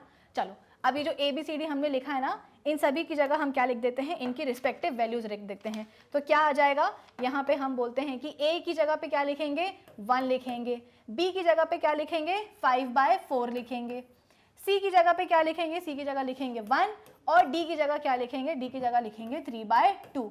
अब ये जो डिनोमिनेटर में 2 और 4 आ रहा है, ये अच्छा नहीं लग रहा है ना, तो एक काम करते हैं, पूरी की पूरी इक्वेशन को हम 4 से मल्टीप्लाई कर देते हैं ताकि ये 4 और 2 हट जाएं। तो क्या हो जाएगा 4, ये पूरी इक्वेशन को हमने मल्टीप्लाई किया किससे, 4 के साथ, तो ये कितना हो जाएगा 4NH3 प्लस इसका 4 गया, इस वाले 4 से बचा कितना 5O2 which gives 4NO plus ये 2 से ये 2 चला गया, बचा कितना 2, तो 3 2 कितना होता है 6 होता है, तो 6H2O। तो ये क्या हो गई हमारी, ये हो गई हमारी एक बैलेंस्ड केमिकल इक्वेशन। कैसे करा हमने, ये शॉर्ट ट्रिक है। देखो अभी आपको पहली बार में देखने में लगा होगा या कुछ बच्चों को शायद समझ में भी ना आया होगा, लेकिन ट्रस्ट मी ये इक्वेशन 100% रिजल्ट देती है। ऐसी कोई भी इक्वेशन नहीं है जो कि इस शॉर्ट ट्रिक से ना सॉल्व हो सकता है कि हिट एंड ट्रायल मेथड से जो है ना इक्वेशन बहुत ही लंबी खिंच जाए और आप कहीं ना कहीं जाके थक जाओ, आप गिव अप कर दो कि भैया अब नहीं बन रहा हमसे, ये होने ही नहीं वाली है। लेकिन इस मेथड से कोई भी ऐसी इक्वेशन नहीं है दुनिया की जो कि सॉल्व ना हो पाए। तो देखने में आपको पहली बार लग रहा हो कि मैम ने क्या पढ़ा दिया, ये तो यहाँ पे मैथ्स चल रहा है, लेकिन एक बार अगर आपकी ये प्रैक्टिस में आ गया ना तो आप चुटकियों में इसे सॉल्व कर सकते हो। जैसा कि मैंने आपको प्रॉमिस किया था कि विद इन 50 सेकेंड्स आप इक्वेशन को सॉल्व कर सकते हो। आप 50 क्या, आप 40 सेकेंड्स में भी कर सकते हो। समझाया, अभी मैंने आपको समझाया है ना, इसलिए मुझे इतना टाइम लग गया। अब जैसे जैसे मैं सेकंड और थर्ड इक्वेशन पे पहुंचूंगी ना, तो मेरी स्पीड यहाँ पे आप देखोगे कि बढ़ जाएगी। ठीक है, तो यहाँ पे हमने क्या किया, एक और बार देख लो, जो भी इक्वेशन थी उस इक्वेशन के सामने हमने कोएफिशिएंट्स लगा दिए A, B, C और D। अगर और इक्वेशन आगे बढ़ी तो E, F तक भी जा सकती है गाड़ी। ठीक है, फिर इसके बाद में आपने जितने भी एलिमेंट्स आए हैं इक्वेशन में, उन सभी एलिमेंट्स के नंबर को, उन सभी एलिमेंट्स के एटम्स को आपने कैलकुलेट किया। कैसे कैलकुलेट किया, LHS को आपने बराबर कर दिया किसके, RHS के। तो यहाँ पे अगर मैं बात करूँ नाइट्रोजन एटम्स की, तो LHS में कितने हैं, A हैं, RHS में कितने हैं, RHS में हम बोलते हैं कि C है, तो A बराबर हो गया C के। फिर इसके बाद में O के एटम्स कितने हैं, 2 भी है, कहाँ, LHS में। RHS में कितने होंगे, C प्लस D होंगे। फिर H के एटम्स कितने हैं, LHS में 3A हैं, RHS में कितने हो जाएंगे, 2D हो जाएंगे। फिर क्या करोगे, एक ऐसे कोएफिशिएंट को चुनोगे जिसका नंबर जो सबसे ज़्यादा किसी भी इक्वेशन में आ रहा हो।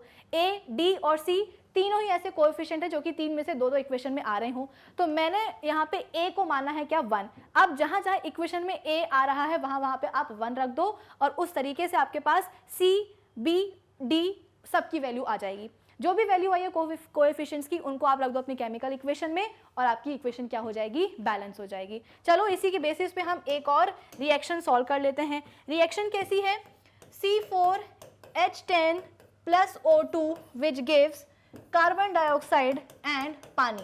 ठीक है, तो यहाँ पे भी हम क्या करेंगे, शॉर्ट ट्रिक का यूज करेंगे, A, B, C और D। ठीक है, सबसे पहले हम करेंगे कार्बन के एटम्स को calculate. Number of carbon atoms कितने हैं LHS में, तो A इंटू 4 यानी कि 4A किसके बराबर हो जाएगा, number of C atoms in RHS। तो RHS में कितने हो जाएंगे, कोएफिशिएंट क्या है इसका, C। कहीं और आ रहा है क्या, C नहीं, एक ही जगह पे आ रहा है, तो इसका कोएफिशिएंट क्या हो जाएगा, C हो जाएगा। ठीक है, तो RHS में नंबर ऑफ कार्बन एटम्स कितने हैं, C हैं, तो 4A किसके बराबर हो गया, C के बराबर हो गया। अब हम बात करते हैं किसकी, हाइड्रोजन के एटम्स की। तो H एटम्स का नंबर कितना है LHS में, देखो A इंटू 10 यानी कि 10A है। ठीक है, अगर हम बात करेंगे किसकी, RHS की, तो RHS में नंबर ऑफ H एटम्स कितने हैं, D इंटू 2 यानी कि 2D। ठीक है, फिर इसके बाद में O एटम्स कितने हैं, O एटम्स हम बोल रहे हैं कि LHS में कितने हैं, 2B हैं, कितने हैं, 2B हैं। ये किसके बराबर हो जाएगा, देखो अब RHS में ऑक्सीजन 2 जगह आ रहा है, कार्बन डाइऑक्साइड के साथ भी और पानी के साथ भी, तो यहाँ पे कितना हो जाएगा, इसका कोएफिशिएंट कितना है, C है ना, O का, तो कितना हो जाएगा 2C प्लस यहाँ पे कितना हो जाएगा 1 into D that is D। बचा क्या, बचा हमारे पास सब हो गया ना, हमारे पास कार्बन भी हो गया, हाइड्रोजन भी हो गया और हमारे पास ऑक्सीजन भी हो गया। ठीक है, अब क्या करेंगे, अब एक ऐसा कोएफिशिएंट ढूंढेंगे जो सबसे ज्यादा आ रहा है इक्वेशन में। A इसमें भी है, A इसमें भी है, इसमें नहीं है, B इसमें नहीं है, इसमें भी नहीं है, केवल इसमें है, C जो है इसमें भी है, इसमें नहीं है, इसमें है, D इसमें है, इसमें, यानी कि अगेन B को छोड़ करके A, B और D ऐसे कोएफिशिएंट हैं जो कि ऑलमोस्ट 3 में से 2 इक्वेशंस में आ रहे हैं। तो यहाँ पे मैं A को ले लेती हूँ क्या, 1, किसी भी एक कोएफिशिएंट को आप मान लो क्या, 1। यहाँ पे मैंने A को माना है 1। अब जहाँ जहाँ मुझे इक्वेशंस में A दिखाई दे रहा है वहाँ पे मैं A 1 पुट कर दूंगी। ठीक है, तो यहाँ पे कितना हो जाएगा, A की वैल्यू कितनी आ गई, 1 आ गई, यहाँ पे मैं रख देती हूँ कितना, A इज इक्वल टू 1 यानी कि C कितना हो जाएगा 4। तो A की वैल्यू है 1, C की वैल्यू है कितनी, 4। अब इसके बाद में क्या मैं इस इक्वेशन से D की वैल्यू निकाल सकती हूँ, बिल्कुल निकाल सकती हूँ। कितना आ जाएगा, तो 10 into 1 is equal to 2D। कितना हो जाएगा, 10 इज इक्वल टू 2D यानी कि 2 5 10, तो D की वैल्यू कितनी आ गई है 5। A की वैल्यू है 1, D की वैल्यू है 5 और C की वैल्यू है 4। बचा कौन, B। कैसे निकालेंगे, इस इक्वेशन से, तो 2B is equal to 2C की वैल्यू कितनी आई है, C की वैल्यू आई है 4 प्लस D की वैल्यू कितनी आई है, यहाँ पे 5 आई है। कितना हो जाएगा भाई, ये हो जाएगा 2B is equal to 4 2 8 plus 5, कितना हो जाएगा 2B इज इक्वल टू 9 10 11 12 13। तो B कितना हो जाएगा, B हो जाएगा अपना 13/2। ठीक है, तो B की वैल्यू कितनी आ गई, 13/2। A है 1, C है 4 और D है कितना, 5। अब क्या करेंगे, एक काम करते हैं, अब जो भी कोएफिशिएंट्स की वैल्यू आई है ना उनको हम लिख देते हैं अपने रिएक्शन में। A की वैल्यू कितनी आई है, A तो हमने 1 लिया था। B की वैल्यू कितनी आई है, B की वैल्यू आई है 13/2। फिर C की वैल्यू कितनी आई थी, 4 आई थी। D की वैल्यू कितनी आई थी, D की वैल्यू आई थी 5। अब ये जो 2 लिख रहा है, 2 दिखाई दे रहा है हमको 13/2 डिनोमिनेटर में, इसको हम हटा देते हैं। कैसे हटा देंगे, तो इसको हटाने के लिए हम पूरी की पूरी रिएक्शन को मल्टीप्लाई करेंगे 2 के साथ। तो 2 1 2 कितना होता है, 2 1 2, तो 2C4H10 प्लस 13/2 को जब हम मल्टीप्लाई करेंगे 2 से 2 चला जाएगा, बचेगा कितना 13, तो 13 ऑक्सीजन विच गिव्स C की वैल्यू कितनी है 4 4 2 कितना होता है 8, तो 8 कार्बन डाइऑक्साइड प्लस 5 2 कितना होता है 10, तो 10 H2O। तो ये क्या हो गई, हमारी इक्वेशन बैलेंस हो गई। कितनी आई, 2C4H10 plus 13O2 plus 8 carbon dioxide plus twice of 10H2O। अब ये इक्वेशन विद इन 1 मिनट मैंने सॉल्व करी है। ठीक है, कैसे? इस ट्रिक से। अगर आप इसको हिट एंड ट्रायल मेथड से करते तो शायद थोड़ा सा टाइम लग जाता। तो एक छोटी सी शॉर्ट ट्रिक है, एक बार प्रैक्टिस में आ जाएगी तो कभी गलती नहीं होगी। एक काम करते हैं, एक और लास्ट रिएक्शन को हम देख लेते हैं कैसे सॉल्व कर सकते हैं। चलो अभी अभी जो हमने रिएक्शन सॉल्व करी थी ना, ये वाली Al4C3 प्लस H2O, हमने इसको हिट एंड ट्रायल मेथड से सॉल्व किया था। अब इसी सेम रिएक्शन को हम सॉल्व करते हैं अपनी शॉर्ट ट्रिक से। तो कितना हो जाएगा? AlOH whole thrice. ठीक है, इसी रिएक्शन को हम करते हैं सॉल्व शॉर्ट ट्रिक से। तो यहाँ पे हम क्या करेंगे, सबसे पहले कोएफिशिएंट लिख दो। कैसे लिखेंगे कोएफिशिएंट? A, B, C और D। तो सबसे पहले हम करेंगे कैलकुलेट एल्यूमिनियम के एटम्स को। एल्यूमिनियम के नंबर ऑफ एटम्स कितने हैं LHS में? तो 4 × A यानी कि 4 है। RHS में कितने हैं? RHS में हम बोल रहे हैं कि D के बराबर है। फिर इसके बाद में कार्बन, कार्बन के एटम्स कितने हैं LHS में? 3 × A यानी कि 3A। और RHS में कितने हैं? RHS में हम बोल रहे हैं कि ये हो गया कितना? C के बराबर। ठीक है, बचा क्या? हाइड्रोजन। तो H एटम्स कितने हैं LHS में? 2B। किसके बराबर होगा? RHS में कितने हैं H के एटम्स? 3 × D। तो ये हो जाएगा बराबर 3D के। ठीक है, प्लस यहाँ पे हम बोल रहे हैं कि 4C भी होगा। क्यों? क्योंकि H के एटम्स हमको दो जगह दिखाई दे रहे हैं, एक एल्यूमिनियम हाइड्रोक्साइड में भी और एक हमको मीथेन में भी दिखाई दे रहे हैं। तो LHS में H के एटम्स कितने हैं? H के एटम्स हैं यहाँ पे 2B और RHS में कितने हो जाएंगे? 3D × plus 4C। ठीक है, फिर इसके बाद में अब बचा क्या? O atoms. तो O एटम्स यहाँ पे कितने हैं LHS में? B हैं और RHS में कितने हो जाएंगे? RHS में हो जाएंगे 3 × D यानी कि 3D। अब क्या करोगे? एक ऐसा कोएफिशिएंट चुनो जो कि सबसे ज़्यादा आ रहा हो इक्वेशंस में। तो A यहाँ भी है, यहाँ भी है, यहाँ नहीं है, यहाँ नहीं है, यानी कि केवल 2 ही बार आया है। फिर इसके बाद में D की बात करें तो D भी हम बोलते हैं कि D यहाँ पे आप बोल सकते हो कि 3 बार आया है। ठीक है, फिर इसके बाद में अगर हम बात करें किसकी? C की, तो C यहाँ पे हम बोल रहे हैं कि 2 बार आया है। तो कुल मिलाकर के आप A, C और D या आप बोल सकते हो कि हाँ A, C और D में से आप किसी भी कोएफिशिएंट को आप ले सकते हो, उसकी वैल्यू आप 1 मान सकते हो। मैंने यहाँ पे माना है किसका? 1, A का 1। ठीक है, तो A की यहाँ पे मैं बात कर रही हूँ, तो A की वैल्यू कितनी आ गई है? 1 आ गई है। तो D की वैल्यू कैसे आ जाएगी? 4 1 जा D। तो D इज इक्वल टू कितना आ जाएगा? 4 आ जाएगा। जहाँ जहाँ A दिखाई दे रहा है वहाँ वहाँ 1 रखते जाओ। यहाँ पे क्या हो जाएगा? 1 इज इक्वल टू C यानी कि C कितना आ गया? 3 आ गया। तो A is equal to 1, D is equal to 4, C is equal to कितना आ गया? 3 आ गया। क्या आप B की वैल्यू निकाल सकते हो? बिल्कुल निकाल सकते हो। कैसे निकालोगे? 2B is equal to D की वैल्यू कितनी आई है? D की वैल्यू आई है 4 प्लस C की वैल्यू कितनी आई है? 3। ये कितना हो जाएगा? 2B is equal to 4 3 12, 4 3 12। तो 2B कितना हो जाएगा? 24। तो B कितना हो जाएगा? 24/2 इज इक्वल टू 12। तो B कितना आ गया है? B आ गया है अपने पास 12। ठीक है, आई होप इतना सभी को समझ में आ रहा होगा। अब इसको हम कैसे सॉल्व करेंगे? देखो इधर पे, जहाँ जहाँ जो भी कोएफिशिएंट आ रहा है ना, उनकी वैल्यू लिख दो। तो A की जगह पे आप क्या लिखोगे? A की जगह आप लिखोगे 1। ठीक है, फिर इसके बाद में B की जगह आप क्या लिखोगे? B की जगह पे आप लिखोगे यहाँ पे 12। फिर इसके बाद में C की जगह पे आप क्या लिखोगे? C की जगह आप लिखोगे 3 और D की जगह पे आप क्या लिखोगे?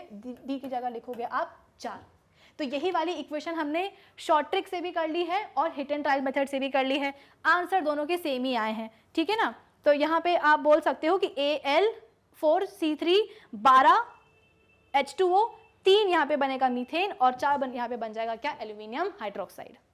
ठीक है, तो ये मैंने शॉर्ट ट्रिक आपको सिखा दी है। दोनों ही मेथड मैंने आपको सिखा दिए हैं, हिट एंड ट्रायल मेथड भी सिखा दिया है, शॉर्ट ट्रिक भी सिखा दी है। अब चाहे जो मेथड आप यूज़ करना चाहो, मुद्दा ये है, टारगेट ये है कि आपको केमिकल इक्वेशन को बैलेंस करना है। अब वो आपके ऊपर है, कौन सा मेथड आपको पसंद आया, कौन सा मेथड आपसे बनता है, किसकी प्रैक्टिस आपने ज़्यादा करी है, उससे आप उसको सॉल्व कर लो। बस ये है कि इक्वेशन बैलेंस करना आना चाहिए। ठीक है, अब एक काम करते हैं, अब हम बढ़ जाते हैं अपने नेक्स्ट टॉपिक पर। ये वही वाली स्टेप्स हैं जो कि आपकी एनसीईआरटी में दी गई हैं इक्वेशन को बैलेंस करने के लिए। तो ये सब हमको पता है। ठीक है, हम आगे बढ़ जाते हैं। तो कुल मिलाकर के अभी तक हमने कौन कौन सी चीज़ें पढ़ ली हैं? हमने अभी तक बात कर ली है कि चेंजेस क्या होते हैं, फिजिकल और chemical changes.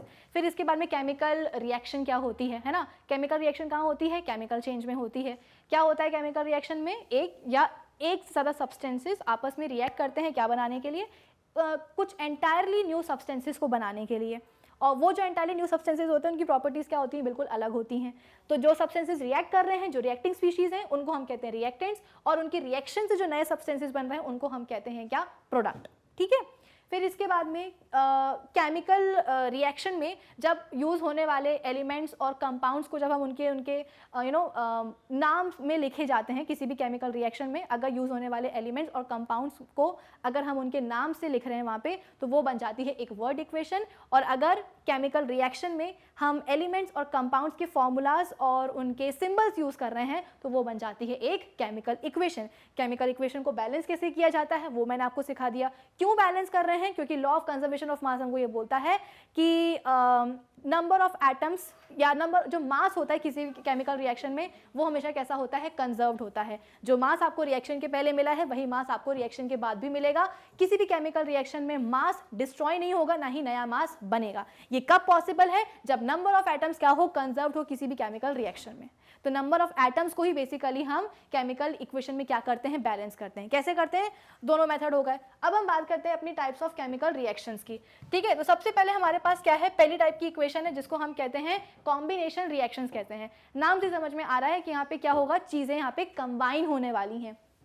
A reaction in which to या दो से ज्यादा सब्सटेंसेस या रिएक्टेंट्स क्या करते हैं, कंबाइन करते हैं एक सिंगल प्रोडक्ट को बनाने के लिए, उसे हम कहते हैं कॉम्बिनेशन रिएक्शन। अब सवाल ये आता है जैसे कि अभी हम और भी टाइप की रिएक्शंस पढ़ेंगे, फिर क्वेश्चन ये आता है एग्जाम में कि आपको कुछ रिएक्शंस दी जाएंगी और उन रिएक्शंस में से आपको आइडेंटिफाई करना पड़ता है कि कौन से किस टाइप की रिएक्शन है। तो सवाल ये कि आप कैसे पता करोगे, आपके सब पास जैसे कि बहुत सारी रिएक्शंस दी गई हैं, ठीक है ना। अब उन रिएक्शंस में आपको बताना है कि कॉम्बिनेशन रिएक्शन कैसी है, तो कैसे बताओगे, तो आपको ये पता होना चाहिए कि जो कॉम्बिनेशन रिएक्शंस होती हैं उसमें दो या दो से ज़्यादा सब्सटेंसेस कंबाइन होकर के क्या बनाते हैं, सिंगल प्रोडक्ट बनाते हैं।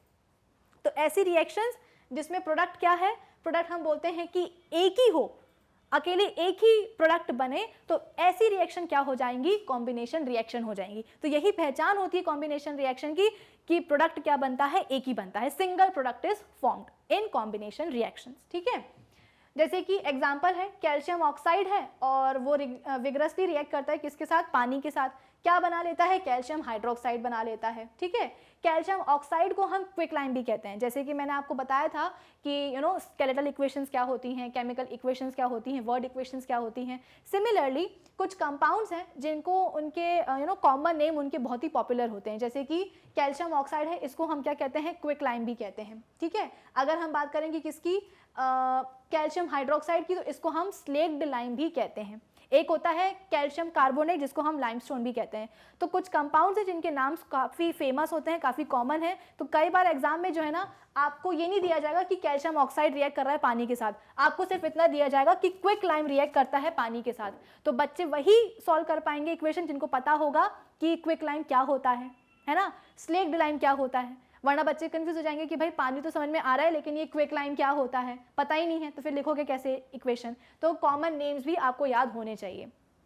तो कैल्शियम ऑक्साइड रिएक्ट करता है पानी के साथ, क्या बना लेता है, कैल्शियम हाइड्रोक्साइड। अब देखो ये क्या है, एक कॉम्बिनेशन रिएक्शन है। क्यों, क्योंकि यहाँ पे दो अलग अलग सब्सटेंसेस आपस में रिएक्ट करके क्या बना रहे हैं, एक सिंगल सब्सटेंस बना रहे हैं। सिंगल मतलब कौन सा, कैल्शियम हाइड्रोक्साइड, इसके अलावा कुछ और बन रहा है क्या, नहीं बन रहा है। तो ऐसी रिएक्शंस जहाँ पे केवल एक ही सब्सटेंस बने, एक ही प्रोडक्ट बने, उसे हम कहते हैं कॉम्बिनेशन रिएक्शन। और इसमें हम बोलते हैं कि दो या दो से ज़्यादा सब्सटेंसेस आकर के कंबाइन होते हैं, रिएक्ट करते हैं और बनाकर, और रिएक्ट करने के बाद एक ही सब्सटेंस को बना करके रख देते हैं। ठीक है, फिर इसके बाद में यहाँ पे हम बोलते हैं कि ये जो रिएक्शन हुई है ना, अब कैसे पता चलेगा कि केमिकल रिएक्शन हुई है। तो अगर आपको याद हो तो सेशन की स्टार्टिंग में हमने डिस्कस किए थे कुछ पॉइंट्स जो कि हमें ये बताते हैं कि केमिकल रिएक्शन हुई है, जैसे कि टेम्परेचर चेंज होना है ना, कुछ कलरफुल गैसेस निकलना, या बोल सकते हो कि कुछ पीपीटी वगैरह बनना। तो यहाँ पे हम बोल रहे हैं कि केमिकल रिएक्शन हुई है, तो पता कैसे चलेगा, तो पता ऐसे चलेगा कि जिस भी कंटेनर में आपने पानी में क्या डाला होगा, क्विकलाइम डाला होगा, आपने जो है ना क्विकलाइम डाला होगा, वो क्या हो जाएगा, कंटेनर गर्म हो जाएगा। क्यों गर्म हो जाएगा, क्योंकि हीट बहुत निकलेगी। ठीक है, यानी कि टेम्परेचर बहुत बढ़ जाएगा। तो जिस कंटेनर में आप पानी को मिक्स करोगे किसके साथ, क्विकलाइम के साथ, उस कंटेनर का टेम्परेचर बढ़ जाएगा। क्यों बढ़ जाएगा, क्योंकि हीट निकलेगी। तो ऐसी रिएक्शंस जिसमें कि हीट इवॉल्व होती है उन्हें हम क्या कहते हैं, एक्सोथर्मिक रिएक्शंस, दो टाइप की रिएक्शंस होती हैं, एक होती है एक्सो और एक होती है एंडो। तो ऐसी रिएक्शंस जिसमें कि एनर्जी निकलती है उन्हें हम कहते हैं एक्सोथर्मिक रिएक्शंस, और ऐसी रिएक्शन जिसमें कि एनर्जी को देना पड़ता है, इन्वॉल्व कराना पड़ता है, तभी वो रिएक्शंस प्रोसीड करती हैं, उनको हम कहते हैं एंडोथर्मिक रिएक्शंस। तो इस रिएक्शन में हमको साक्षात दिखाई दे रहा है कि भाई यहाँ पे क्या हो रहा है कि हीट जो है वो इवॉल्व हो रही है, तो इसलिए ये क्या बन जाएगी, ये बन जाएगी एक एक्सोथर्मिक रिएक्शन। इतना क्लियर है आप सभी को? चलो अब इसके बाद में नेक्स्ट क्या है हमारे पास, एक और रिएक्शन है, यहाँ पे देख लो, कार्बन और ऑक्सीजन की यहाँ पे रिएक्शन हो रही है, क्या बन जाएगा, कार्बन डाइऑक्साइड। अगेन यहाँ पे देखो कि कार्बन क्या है अपनी सॉलिड स्टेट में है और ऑक्सीजन क्या है अपनी गैसियस स्टेट में है। अब जो कार्बन डाइऑक्साइड बनी है वो कैसी है, गैसियस स्टेट में है, तो स्टेट भी यहाँ पे चेंज हो रहा है। और आपको यहाँ पे दिखाई दे रहा होगा कि दो सब्सटेंसेस मिलके क्या कर रहे हैं, एक ही सब्सटेंस बना रहे हैं, यानी कि केमिकल रिएक्शन तो हो रही है, स्टेट तो चेंज हो रहा है, लेकिन कौन सी केमिकल रिएक्शन है, आप बोलोगे कि ma'am carbon dioxide combination reaction है। क्यों? क्योंकि केवल एक ही सब्सटेंस बन रहा है। Whenever a single substance is formed, वो क्या होगी, एक कॉम्बिनेशन रिएक्शन होगी। नेक्स्ट क्या है, reaction between hydrogen gas and oxygen gas. तो ये भी क्या है, H2 है, गैस है, ये भी क्या है, एक गैस है, दोनों मिलके क्या बना देते हैं, वाटर। तो देखो स्टेट चेंज हो रहा है, ऑक्सीजन भी एक गैस है, हाइड्रोजन भी एक गैस है, मिलके क्या बनाते हैं, पानी। पानी क्या है, एक लिक्विड है ना, और इसकी प्रॉपर्टी हाइड्रोजन और ऑक्सीजन गैस से बिल्कुल अलग है। वही पानी क्या करता है, आग को बुझाता है, लेकिन अगर हम बात करेंगे ऑक्सीजन की, तो ऑक्सीजन तो आग को और बढ़ावा देता है। आपने बहुत पहले 6th-7th क्लास में एक एक्सपेरिमेंट देखा होगा कि एक कैंडल जलती रहती है, उस जलती हुई कैंडल के ऊपर अगर आप क्या रख दो, ऊपर आप एक ग्लास का जार रख दो, तो कैंडल जो है ना थोड़ी देर बाद बुझ जाती है। क्यों बुझ जाती है? क्योंकि जार रखने से होता क्या है कि आप ऑक्सीजन की सप्लाई बंद कर देते हो, रोक देते हो। तो जहां ऑक्सीजन की सप्लाई रुकी वहां पे हम बोलते हैं कि बर्निंग रुक जाती है, कंबशन रुक जाता है। तो पानी क्या करेगा, पानी तो हम बोलते हैं कि आग को बुझाएगा, लेकिन ऑक्सीजन क्या करता है, आग को बढ़ावा देता है। तो हाइड्रोजन और ऑक्सीजन की प्रॉपर्टीज बिल्कुल अलग अलग थी, लेकिन जब इन्होंने मिलकर क्या बनाया, पानी बनाया, तो पानी की प्रॉपर्टीज और अलग हो गई। ठीक है, चलो अब इसके बाद में नेक्स्ट रिएक्शन क्या है हमारे पास, डिकम्पोजिशन रिएक्शन। जो हमने कॉम्बिनेशन में पढ़ा है ना, उसी को आप क्या कर दो, उल्टा कर दो, तो वो बन जाएगी क्या, डिकम्पोजिशन। कॉम्बिनेशन में हमने बोला कि एक नया सब्सटेंस बनता है, दो या दो से ज़्यादा सब्सटेंसेस जब आपस में रिएक्ट करते हैं, कंबाइन करते हैं, तो वो एक नया तीसरा सब्सटेंस बनाते हैं। यहाँ पे आप उल्टा कर दो कि आपके पास क्या है, ऑलरेडी एक सब्सटेंस है, उस सब्सटेंस को आपने क्या करना है, तोड़ना है। तो जब वो टूटेगा तो आप बोल सकते हो कि दो या दो से ज़्यादा सब्सटेंसेस में टूटेगा। तो डिकम्पोजिशन क्या होता है, कॉम्बिनेशन रिएक्शन का ऑपोजिट हो जाता है।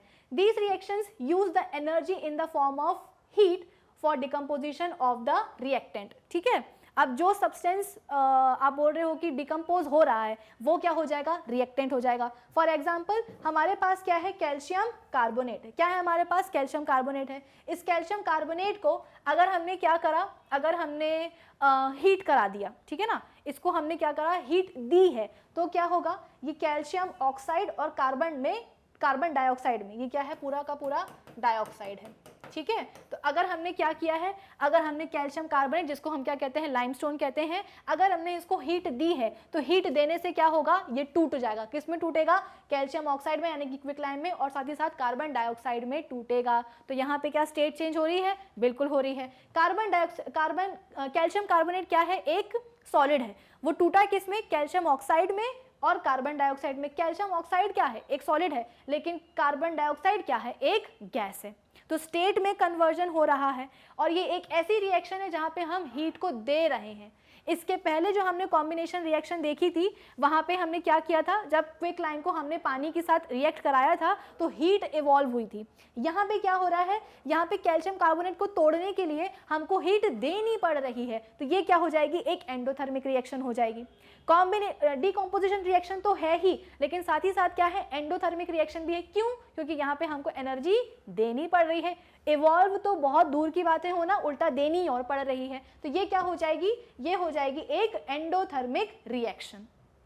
ठीक है, एक एक वो है, एप्लीकेशन है किसका, आप बोल सकते हो कि कैल्शियम ऑक्साइड का, क्विकलाइम का। बेसिकली इसको जो है ना, जब घर में पुताई वगैरह होती है, वाइट वॉश वगैरह होता है, तो वहाँ पे कैल्शियम ऑक्साइड को यूज़ किया जाता है। क्यों यूज़ किया जाता है भाई? हम अपने घरों में पुताई क्यों करवाते हैं? अपनी दीवारों को चमकाने के लिए, है ना, उनके ऊपर शाइन आ जाए अच्छी सी, इसलिए हम क्या करते हैं, अपनी दीवारों के ऊपर वाइट वॉश कराते हैं, पुताई कराते हैं। तो आखिर ये दीवारों के ऊपर शाइन कैसे आती है? तो बेसिकली जो भी पेंट वगैरह होता है, जो भी वाइट वॉश होता है, उसमें हम मिलाते हैं क्या? Calcium oxide. और ये कैल्शियम ऑक्साइड क्या होता है, जब दीवारों के ऊपर आकर के चिपकेगा ना, तो हम सबको पता है कि हमारी जो एटमॉस्फेयर है उसमें क्या है? कार्बन डाइऑक्साइड है। तो जैसे ये क्या है? दीवार है। इस दीवार पे हम बोलते हैं कि हमने पेंट कराया, पुताई करवाई, वाइट वॉश कराया, और वाइट वॉश में हमने क्या डाल रखा था? कैल्शियम ऑक्साइड डाल रखा था। तो अब हमारी जो दीवार है उसमें क्या है? कैल्शियम ऑक्साइड है, क्विकलाइम चिपका हुआ है। ये क्विकलाइम क्या करेगा? एटमॉस्फेयर में जो कार्बन डाइऑक्साइड होती है उसके साथ क्या कर लेगा? रिएक्ट कर जाएगा। एटमॉस्फेयर में जो कार्बन डाइऑक्साइड होती है उसके साथ रिएक्ट करेगा, और धीरे धीरे करेगा, स्लोली करेगा, और रिएक्ट करने के बाद क्या बना देगा? CaCO3 यानी कि कैल्शियम कार्बोनेट बना लेगा। और ये जो कैल्शियम कार्बोनेट है यही दीवारों की शाइन के लिए रिस्पॉन्सिबल होता है। कैल्शियम कार्बोनेट मतलब क्या? लाइमस्टोन यानी कि चूना। ठीक है, तो इसीलिए क्विकलाइम को हम वाइट वॉश वगैरह में भी यूज़ करते हैं, क्योंकि इससे क्या होती है? शाइन आती है। कैसे शाइन आती है? तो ये एटमॉस्फेरिक कार्बन डाइऑक्साइड से स्लोली रिएक्ट करेगा और क्या बना देगा? कैल्शियम कार्बोनेट बना देगा। तो ये भी क्या है? एक कॉम्बिनेशन रिएक्शन है। जब इसी कैल्शियम कार्बोनेट को हम क्या करते हैं? हीट प्रोवाइड करते हैं, तो ये टूट जाता है। किसमें? कैल्शियम ऑक्साइड में, और हम बोलते हैं कि कार्बन डाइऑक्साइड में। ठीक है, तो ये क्या बन जाएगी? Decomposition reaction. तो जब चीज़ें बन रही हैं वो हो गई कॉम्पोजिशन, जब चीज़ें टूट रही हैं तो वो क्या हो जाएगी? Decomposition reaction. एक्सोथर्मिक रिएक्शन क्या होती है? जिसमें एनर्जी इवॉल्व होती है। एंडोथर्मिक रिएक्शंस क्या होती हैं? जिनमें एनर्जी सप्लाई करनी पड़ती है। ठीक है, चलो अब इसके बाद में हम बढ़ जाते हैं आगे। आगे क्या है हमारे पास? एक और रिएक्शन है, एग्जाम्पल है डिकॉम्पोजिशन रिएक्शन का। हमारे पास क्या है? फेरस सल्फेट है, FeSO4 है। The green colour crystals of ferrous sulphate .7H2O on heating lose water of crystallisation and forms dehydrated FeSO4। ठीक है, which on decomposition gives ferric oxide, sulfur dioxide and sulfur trioxide। तो इस example में भी हमारे पास क्या है? एक कंपाउंड है फेरस सल्फेट नाम का, जिसमें बोला गया है कि उसके कलर, उसके जो क्रिस्टल्स हैं वो किस कलर के होते हैं? ग्रीन कलर के होते हैं। ठीक है, जैसे ही उसको आप क्या करोगे? हीट करोगे, तो अपना वाटर ऑफ क्रिस्टलाइजेशन लूज कर देगा। लूज करने के बाद में क्या होगा? वो डिकम्पोज भी हो जाएगा। किस में हो जाएगा डिकम्पोज? तो फेरिक ऑक्साइड में, सल्फर डाइऑक्साइड में और सल्फर ट्राइऑक्साइड में।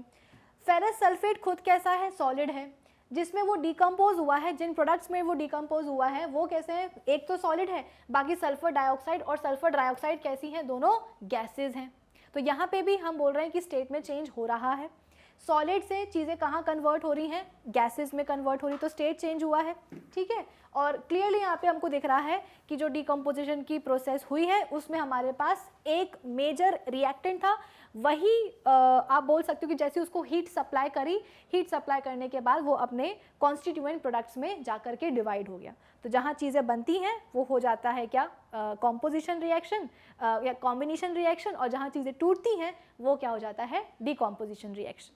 ठीक है, चलो अब इसी के साथ ही साथ नेक्स्ट क्या है हमारे पास?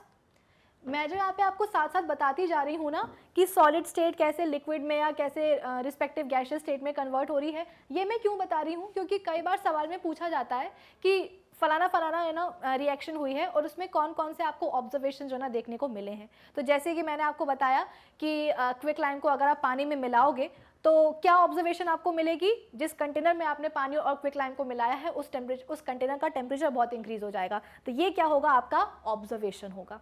ठीक है, तो इस तरह की ऑब्जर्वेशंस आपको पता होनी चाहिए। चलो फिर इसके बाद में क्या है? एक और डिकॉम्पोजिशन रिएक्शन की ही एक रिएक्शन है। हमारे पास क्या है? सिल्वर नाइट्रेट है, और ये कैसा होता है? सॉलिड होता है और कलरलेस होता है। जब इसको हम हीट सप्लाई करते हैं, इसको गर्म करते हैं, तो ये किस में टूट जाता है? लेड ऑक्साइड में टूट जाएगा, नाइट्रोजन डाइऑक्साइड में टूट जाएगा और कुछ ऑक्सीजन भी निकलेगी। सवाल यही आएगा कि आपको कैसे पता चला कि केमिकल रिएक्शन हुई है? क्या ऑब्जर्वेशन है? तो आप बोलोगे कि मैम हमको कुछ रेडिश ब्राउन कलर की फ्यूम्स निकलती हुई दिखाई दी।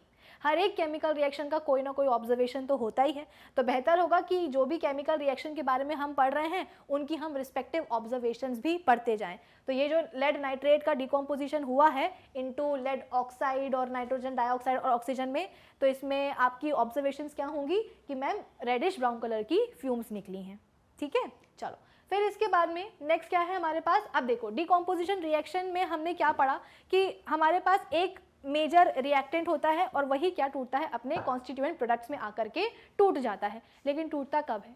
टूटता तभी है जब उसको हीट सप्लाई करी जाती है। तो हम ये कंक्लूड कर सकते हैं कि हमारी जो कॉम्बिनेशन रिएक्शन है वहाँ पे हीट इवॉल्व होती है, तो वो क्या हो गई, एक्सोथर्मिक रिएक्शंस हो गई।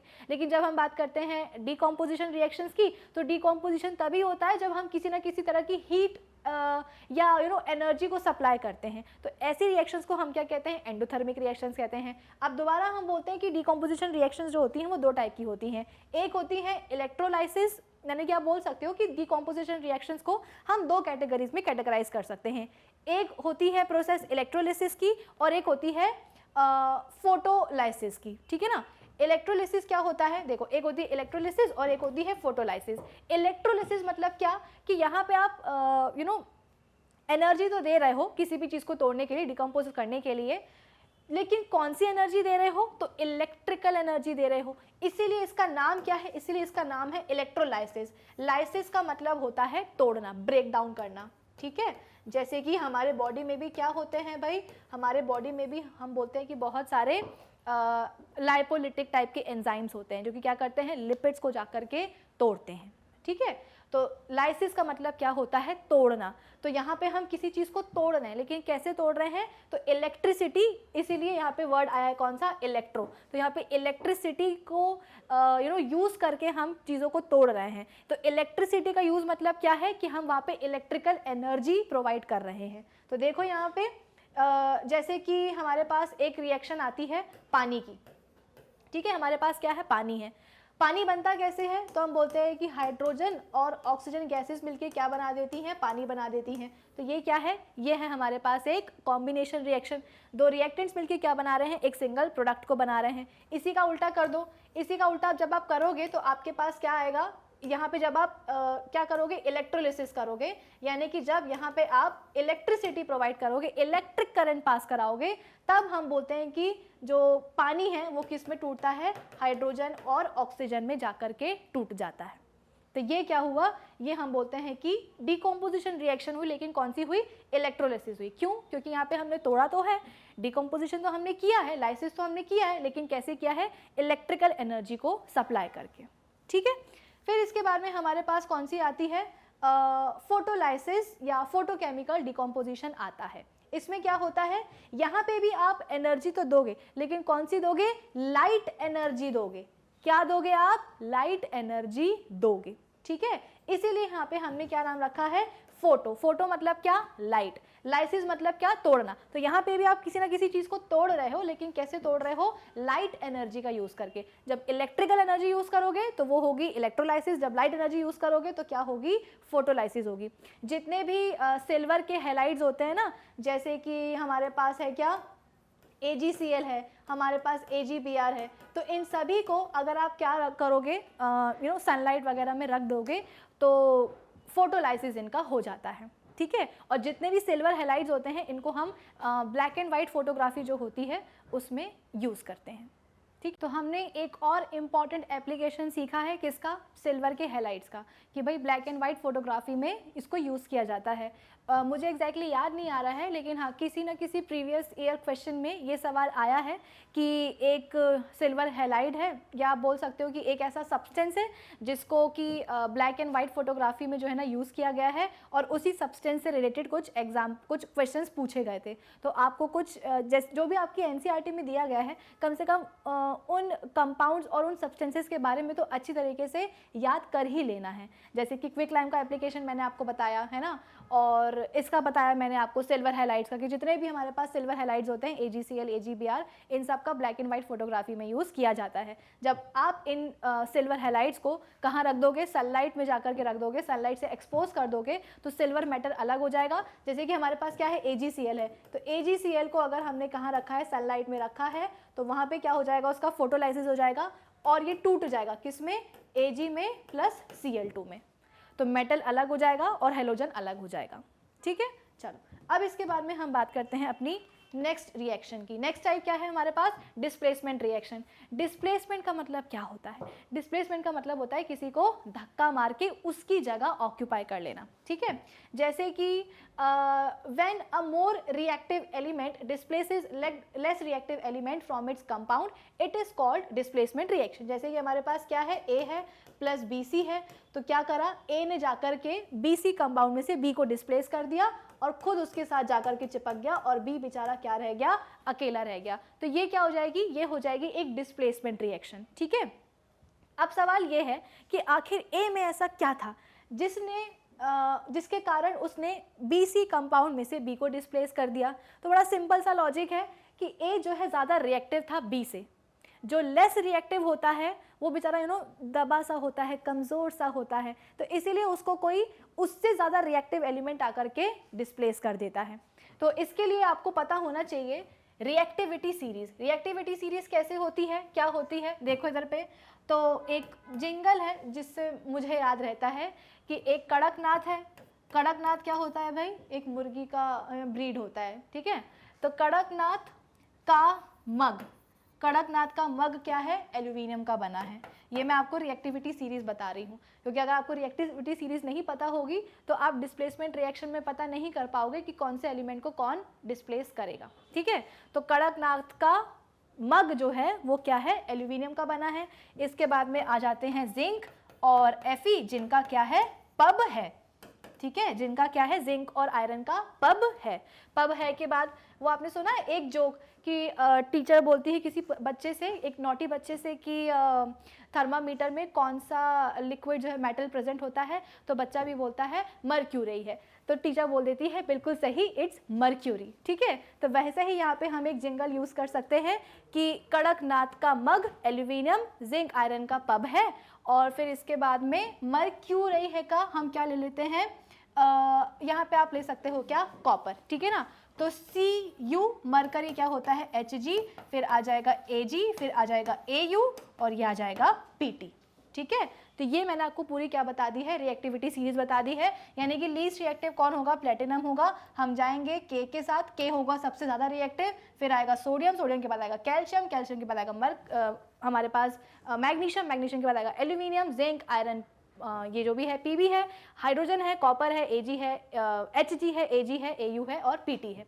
तो ये रिएक्टिविटी सीरीज आपको याद होनी चाहिए, तभी आप बता पाओगे कि कौन किसको डिस्प्लेस कर सकता है डिस्प्लेसमेंट रिएक्शन में। ठीक है, तो सपोज अब डिस्प्लेसमेंट रिएक्शन भी कैसी होती है, दो टाइप की होती है, एक होती है सिंगल और एक होती है डबल डिस्प्लेसमेंट। सिंगल डिस्प्लेसमेंट में हम बोलते हैं कि केवल एक ही एलिमेंट दूसरे एलिमेंट को जाकर के डिस्प्लेस करेगा। जैसे कि हमारे पास ये जो रिएक्शन थी ये क्या है, सिंगल डिस्प्लेसमेंट की है कि ए ने जाकर के केवल एक ही एलिमेंट को डिस्प्लेस किया है, बी को ही जाकर डिस्प्लेस किया है, कोई और डिस्प्लेसमेंट यहाँ पे नहीं हुआ है। तो एग्जाम्पल है हमारे पास जिंक प्लस कॉपर सल्फेट। अब जैसे ही आपको यहाँ पे दिखाई दिया कि भाई यहाँ पे क्या है, जिंक भी क्या है, एक मेटल है, कॉपर भी क्या है, एक मेटल है। कॉपर किसके साथ जुड़ा हुआ है, सल्फेट के साथ जुड़ा हुआ है। अकॉर्डिंग टू हमारी रिएक्टिविटी सीरीज जो कॉपर है वो कैसा है, लेस रिएक्टिव है। भाई ये जो हमारी रिएक्टिविटी सीरीज है वो कैसी चल रही है, ऐसी चल रही है, यानी कि सबसे ज्यादा रिएक्टिव पोटेशियम है और उससे कम और सबसे कम कौन है, प्लेटिनम है। ठीक है, तो ये डिक्रीजिंग ऑर्डर चल रहा है हमारी रिएक्टिविटी सीरीज का। तो इस रिएक्टिविटी सीरीज के अकॉर्डिंग जो कॉपर है वो कैसा है, लेस रिएक्टिव है, किससे, जिंक से। तो कहीं भी किसी भी रिएक्शन में अगर कॉपर और जिंक आपके सामने आ जाए तो अपने दिमाग पे जोर डाल करके ये सोचना कि भाई अगर कॉपर और जिंक साथ में है तो डेफिनेटली जिंक क्या करेगा, ज़्यादा पावरफुल होते हुए कॉपर को उसके कंपाउंड के साथ डिस्प्लेस कर देगा। ठीक है, तो जिंक प्लस कॉपर सल्फेट, तो क्या होगा, जिंक उठा के पटक देगा कॉपर को साइड में और खुद उसकी जगह पे आकर के बैठ जाएगा, तो बन जाएगा जिंक सल्फेट और कॉपर जो है बाहर निकल जाएगा। तो इसे हम क्या कहते हैं, सिंगल डिस्प्लेसमेंट रिएक्शन। ऐसी ही होती है एक डबल डिस्प्लेसमेंट रिएक्शन, जहां पे हम बोलते हैं कि दो एलिमेंट्स डिस्प्लेस होते हैं। कैसे, हमारे पास है क्या, AB प्लस हमारे पास है क्या, CD। अब A ने क्या बोला, A ने बोला कि मैं तो C से ज़्यादा स्ट्रांग हूँ, तो A ने क्या किया, C को जाकर के डिस्प्लेस कर दिया और क्या बना लिया, AD बना लिया। C ने क्या बोला कि भाई A ने अपनी जगह छोड़ी है ना, तो मैं उसकी जगह पे जाकर के बैठ जाता हूँ, यानी कि यहाँ पे हम बोलते हैं कि क्या बन गया, BC बन गया। तो यहाँ पे 2 एलिमेंट्स का डिस्प्लेसमेंट हुआ है। तो एग्जाम्पल इसका क्या है, ये पता नहीं क्या हो गया है, इसको हम फिर से देख लेते हैं। ठीक है, हमारे पास पहला कंपाउंड क्या है, हमारे पास पहला कंपाउंड है सोडियम सल्फेट। तो यहाँ पे मैं लिख देती हूँ Na2SO4 है, सोडियम सल्फेट है, प्लस हमारे पास यहाँ पे क्या है, बेरियम क्लोराइड है। ठीक है, तो यहाँ पे क्या बन जाएगा, यहाँ बन जाएगा BaSO4 प्लस हम बोलते हैं यहाँ पे क्या बन जाएगा, सोडियम क्लोराइड यानी कि NaCl। ठीक है, तो रिएक्शन कुछ इस तरीके की है कि हमारे पास सोडियम सल्फेट है, वो रिएक्ट करता है बेरियम क्लोराइड के साथ। ठीक है, a curdy white PPT of barium sulphate and a sodium chloride are form. तो आपको रिएक्टेंट्स भी बता दी हैं, आपको प्रोडक्ट्स भी बता दिए हैं, बस आपको क्या करना है, उनको उनकी केमिकल इक्वेशन के फॉर्म में लिखना है, बैलेंस भी कर लेना। अब देखो यहाँ पे हो क्या रहा है, सोडियम क्या करेगा, जाकर के डिस्प्लेस कर देगा किसको, बेरियम को, कहाँ से, उसके कंपाउंड के साथ, और खुद क्या बना लेगा, क्लोरीन के साथ एक कंपाउंड जिसको हम कहते हैं सोडियम क्लोराइड। बदले में बी क्या करेगा, Ba भी यानी कि बेरियम भी जाकर के सोडियम को सोडियम जहाँ से गया था, जिस कंपाउंड से गया था, उस कंपाउंड के साथ जाकर के जो है ना खुद जुड़ जाएगा और क्या बन जाएगा, बेरियम सल्फेट। और ये बेरियम सल्फेट क्या होता है, एक वाइट PPT बना लेता है, यानी कि एक इनसॉल्युबल सब्सटेंस बन जाता है। ठीक है, तो ये क्या हुआ, डबल डिस्प्लेसमेंट। तो डिस्प्लेसमेंट का मतलब समझ में आया ना, कि जो स्ट्रॉन्ग होगा वो जाकर के कमजोर वाले को धक्का मार करके उसकी जगह ले लेगा। एक होगा सिंगल डिस्प्लेसमेंट, जहाँ पे केवल एक ही एलिमेंट को डिस्प्लेस किया जाएगा। डबल डिस्प्लेसमेंट में हम बोलते हैं कि 2 एलिमेंट्स डिस्प्लेस हो जाते हैं। कैसे पता चलेगा कि कौन सा एलिमेंट किसको डिस्प्लेस कर रहा है, तो आपको ये डिस्प्लेसमेंट ये आपको रिएक्टिविटी सीरीज आपको पता होनी चाहिए। कड़कनाथ का मग एल्यूमिनियम का, जिंक आयरन का पब है, कॉपर मरकरी Ag और Pt है ना, यानी कि Au और Pt। तो सबसे ज्यादा रिएक्टिव कौन है, पोटेशियम, और लीस्ट रिएक्टिव कौन है, Pt है। तो जो ज्यादा रिएक्टिव होगा वो कम रिएक्टिव वाले को डिस्प्लेस कर देगा उसके कंपाउंड से। ठीक है, चलो अब इसके बाद में नेक्स्ट क्या है हमारे पास, नेक्स्ट है ऑक्सीडेशन और रिडक्शन। ऑक्सीडेशन का मतलब क्या होता है, जहाँ पे आप ऑक्सीजन का एडिशन कर रहे हो सब्सटेंस में, या इसका उल्टा क्या हो सकता है, हाइड्रोजन का रिमूवल फ्रॉम अ सब्सटेंस। तो अगर एक सब्सटेंस में ऑक्सीजन का एडिशन हो रहा है तो वो ऑक्सीडेशन है, अगर वहाँ से हाइड्रोजन का रिमूवल हो रहा है तो वो भी क्या है, ऑक्सीडेशन है। अगर ऑक्सीडेशन याद हो तो रिडक्शन अपने आप याद हो जाएगा। रिडक्शन क्या होता है, किसी भी सब्सटेंस से हाइड्रोजन में आप क्या कर रहे हो, हाइड्रोजन का उसमें एडिशन कर रहे हो, यानी कि आप इसका उल्टा भी बोल सकते हो कि ऑक्सीजन का क्या हो रहा है, रिमूवल हो रहा है। जब सब्सटेंस में ऑक्सीजन का एडिशन हो दैट इज ऑक्सीडेशन, जब सब्सटेंस से ऑक्सीजन का रिमूवल हो दैट इज क्या, रिडक्शन। जब सब्सटेंस में हाइड्रोजन का क्या हो रहा हो, रिमूवल हो रहा हो दैट इज ऑक्सीडेशन, और जब सब्सटेंस में हाइड्रोजन का एडिशन हो रहा हो that is what, reduction.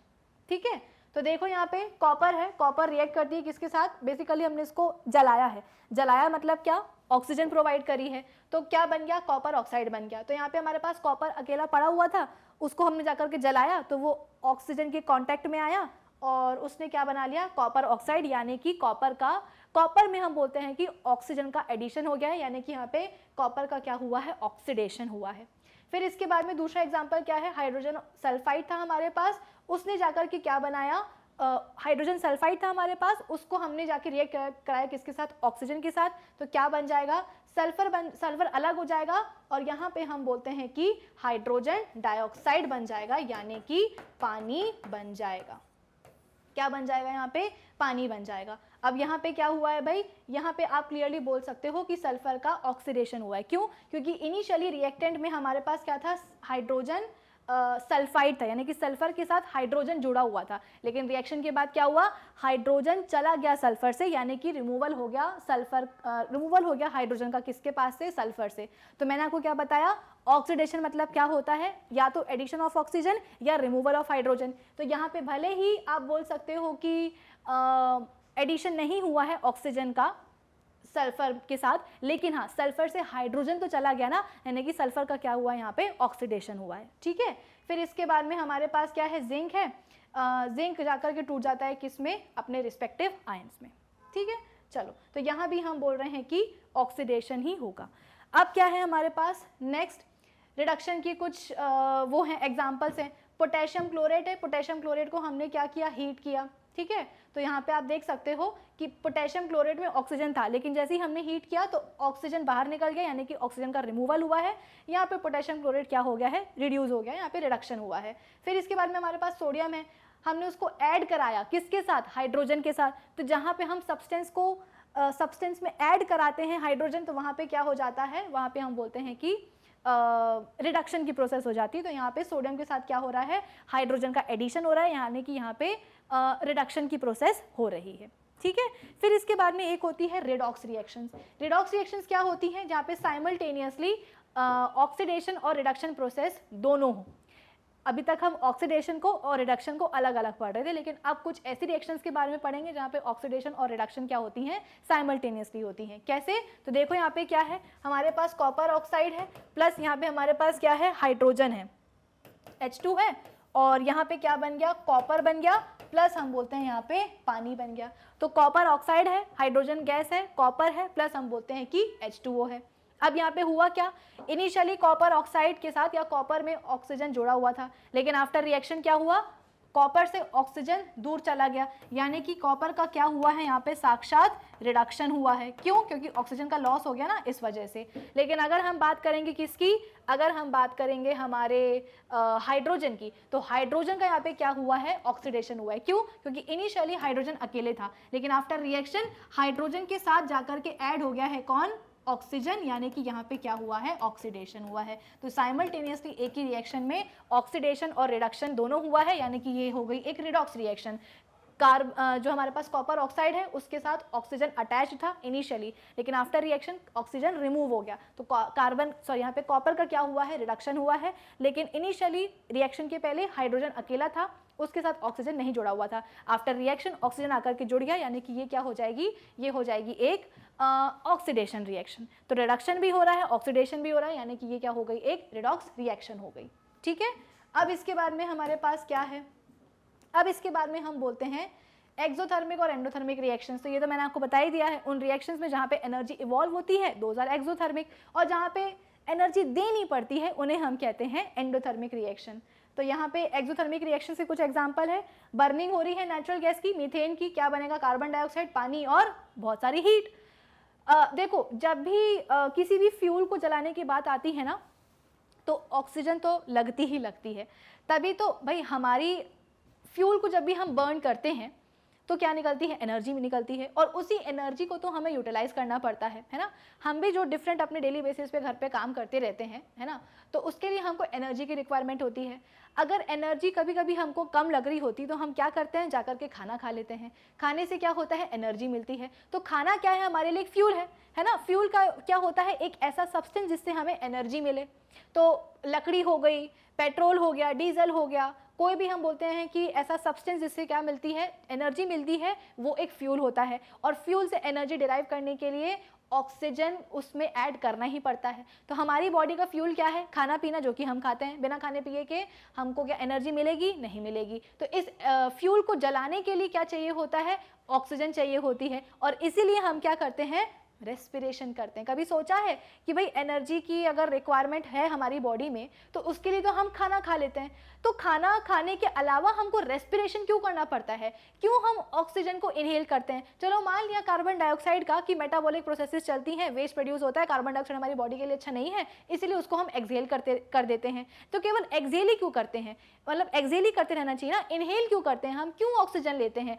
Oxygen इसलिए लेते हैं क्योंकि जो हमने खाना खाया है ना, उसके डाइजेशन के लिए, उस फ्यूल के बर्निंग के लिए हमको ऑक्सीजन चाहिए होती है, और इसीलिए हम क्या करते हैं, ब्रीदिंग करते हैं, ब्रीदिंग में एक्सहेल के साथ साथ इनहेल भी करते हैं। ठीक है, तो यहाँ पे क्या हो रहा है, मीथेन जो कि एक नेचुरल गैस है, उसको हमने जलाया है, तो ऑब्वियस ही बात है, फ्यूल है तो ऑक्सीजन को तो हमें देना ही पड़ेगा, तो क्या निकलेगा, बहुत सारी एनर्जी मिलेगी। मैग्नीशियम रिबन को भी जब हम बर्न करेंगे तो मैग्नीशियम ऑक्साइड और बहुत सारी हीट, ये ना ब्रिलियंट व्हाइट कलर की लाइट के साथ, जो भी मैग्नीशियम रिबन होता है जब भी उसको आप जलाओगे तो ब्रिलियंट व्हाइट कलर की लाइट के साथ जो है मैग्नीशियम रिबन जलता है। तो ये भी क्या हो गई, एक कैरेक्टरिस्टिक प्रॉपर्टी हो गई मैग्नीशियम रिबन के बर्निंग की। फिर एंडोथर्मिक रिएक्शन है, मरकरिक ऑक्साइड है, जो कि हम जब इसको हीट करते हैं तो ये मरकरी में और ऑक्सीजन में टूट जाता है। अगेन ये क्या है, एंडोथर्मिक तो है, लेकिन ये डिकम्पोजिशन रिएक्शन हो रही है। यहाँ पे क्या है, अमोनियम क्लोराइड है, हीट किया तो अमोनिया और हाइड्रोक्लोरिक एसिड में वो जाके टूट गया, तो ये भी क्या है, डिकम्पोजिशन है, लेकिन साथ ही साथ क्या है, एंडोथर्मिक रिएक्शन है। फिर इसके बाद में नेक्स्ट टॉपिक क्या है हमारे पास, लास्ट है effects of oxidation reactions in everyday life. सबसे पहले है कोरोजन, जिसको हम क्या कहते हैं, रस्टिंग भी कहते हैं, जंग लगना कहते हैं। The phenomena due to which metals are slowly eaten away by the reaction of air, water and chemicals present in the atmosphere is called corrosion. लोहे की चीज़ों पे जंग कैसे लगती है, क्योंकि लोहे की चीज़ें जब एटमॉस्फेयर के कांटेक्ट में आती हैं, मॉइस्चर एयर के कांटेक्ट में आती है, तो एक ब्राउन कलर का सब्सटेंस बन जाता है जिसको हम कहते हैं रस्ट। ठीक है, ये रस्ट एग्जैक्टली कैसे बनता है, मेटल का जो सरफेस है ना वही सड़ के खराब होकर के रस्ट बन जाता है। प्रोसेस को हम क्या कहते हैं, कोरोजन कहते हैं। फिर इसके बाद में आती है रेंसिडिटी। कई बार लोगों के दिमाग में ये आता है कि जो जितने भी चिप्स के पैकेट होते हैं उसमें 90% तो एयर भरी रहती है और 10% उसमें चिप्स होते हैं। तो ऐसा क्यों होता है, क्योंकि भाई जो भी आप पैक्ड चीज़ें खाते हो, चिप्स वगैरह, उसमें फैट्स और ऑयल्स प्रेजेंट होते हैं, है ना। और ये फैट्स और ऑयल क्या हो सकते हैं, इनका स्लोली ऑक्सीडेशन हो सकता है जिसके कारण वो खराब हो सकते हैं। यानी कि फैट्स और ऑयल्स का अगर ऑक्सीडेशन ना हो तो ही बेहतर है। अब जितने भी आपके पैकेज फूड्स होते हैं उसमें डीप फ्राइड चीज़ें भरी होती हैं, तो उसमें जो है ना एयर अच्छी खासी भर दी जाती है ताकि वो ऑक्सीजन के कांटेक्ट में ना आए और उनका जो है ऑक्सीडेशन ना हो, किसका, फैट्स और ऑयल्स का, ताकि जो भी आपका खाना पीना है वो उसके अंदर ख़राब ना हो। ठीक है, तो इसलिए जानबूझ के एयर भरी जाती है।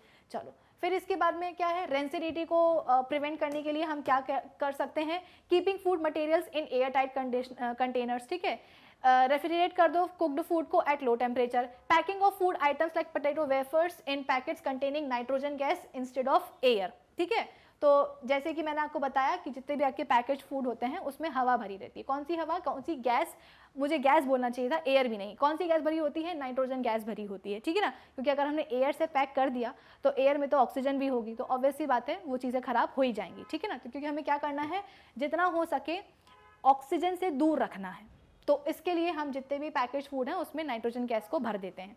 फिर इसके बाद में avoid keeping the cooked food and food materials in direct sunlight. ठीक है, तो आज के सेशन के लिए भाई इतना ही। अब हम मिलेंगे अपने नेक्स्ट सेशन में। आई नो मैंने आपको बोला था कि हम कुछ न्यूमेरिकल्स, कुछ क्वेश्चंस भी सॉल्व करेंगे, लेकिन फिर क्या है ना कि थोड़ा सा सेशन लंबा खिंच जाएगा। तो एक काम करते हैं, कोई टेंशन की बात नहीं है। आज मैंने आपको जितने भी टॉपिक्स थे इस चैप्टर के वो सब रिवाइज करवा दिए हैं। सारी टाइप की केमिकल रिएक्शन मैंने आपको समझा दी है, ऑब्जर्वेशन समझा दिए हैं, और कोरोजन और रेंसिडिटी क्या होता है वो भी मैंने आपको समझा दिए हैं। केमिकल इक्वेशंस को बैलेंस कैसे करते हैं अपने traditional method, hit and trial method से, वो भी मैंने आपको रिवाइज करा दिया है। शॉर्ट ट्रिक भी समझा दी है। अब हम मिलेंगे अपने कल के सेशन में जहाँ पे हम बात करेंगे इस चैप्टर पे बेस्ड कुछ क्वेश्चंस की। ठीक है, तो हम वहाँ पे इक्वेशंस को भी बैलेंस करना सीखेंगे और वहाँ पे ना हम एक रिएक्शन की प्रैक्टिस करेंगे। कैसे, सिर्फ और सिर्फ वहाँ पे रिएक्शंस होंगी और एक के बाद एक रिएक्शंस चलती जाएंगी और आपको बताना है कि रिएक्शंस बेसिकली मतलब किस चीज़ से क्या क्या बनेगा। ठीक है, तो उसका अपना एक अलग मज़ा है, वो हम बात करेंगे कल, और कल कुछ क्वेश्चंस को भी हम सॉल्व कर लेंगे। तो आज के सेशन के लिए बस इतना ही। अब हम मिलेंगे अपने नेक्स्ट सेशन में, तब तक आप क्या करेंगे, keep learning with magnet brains. Thank you for watching.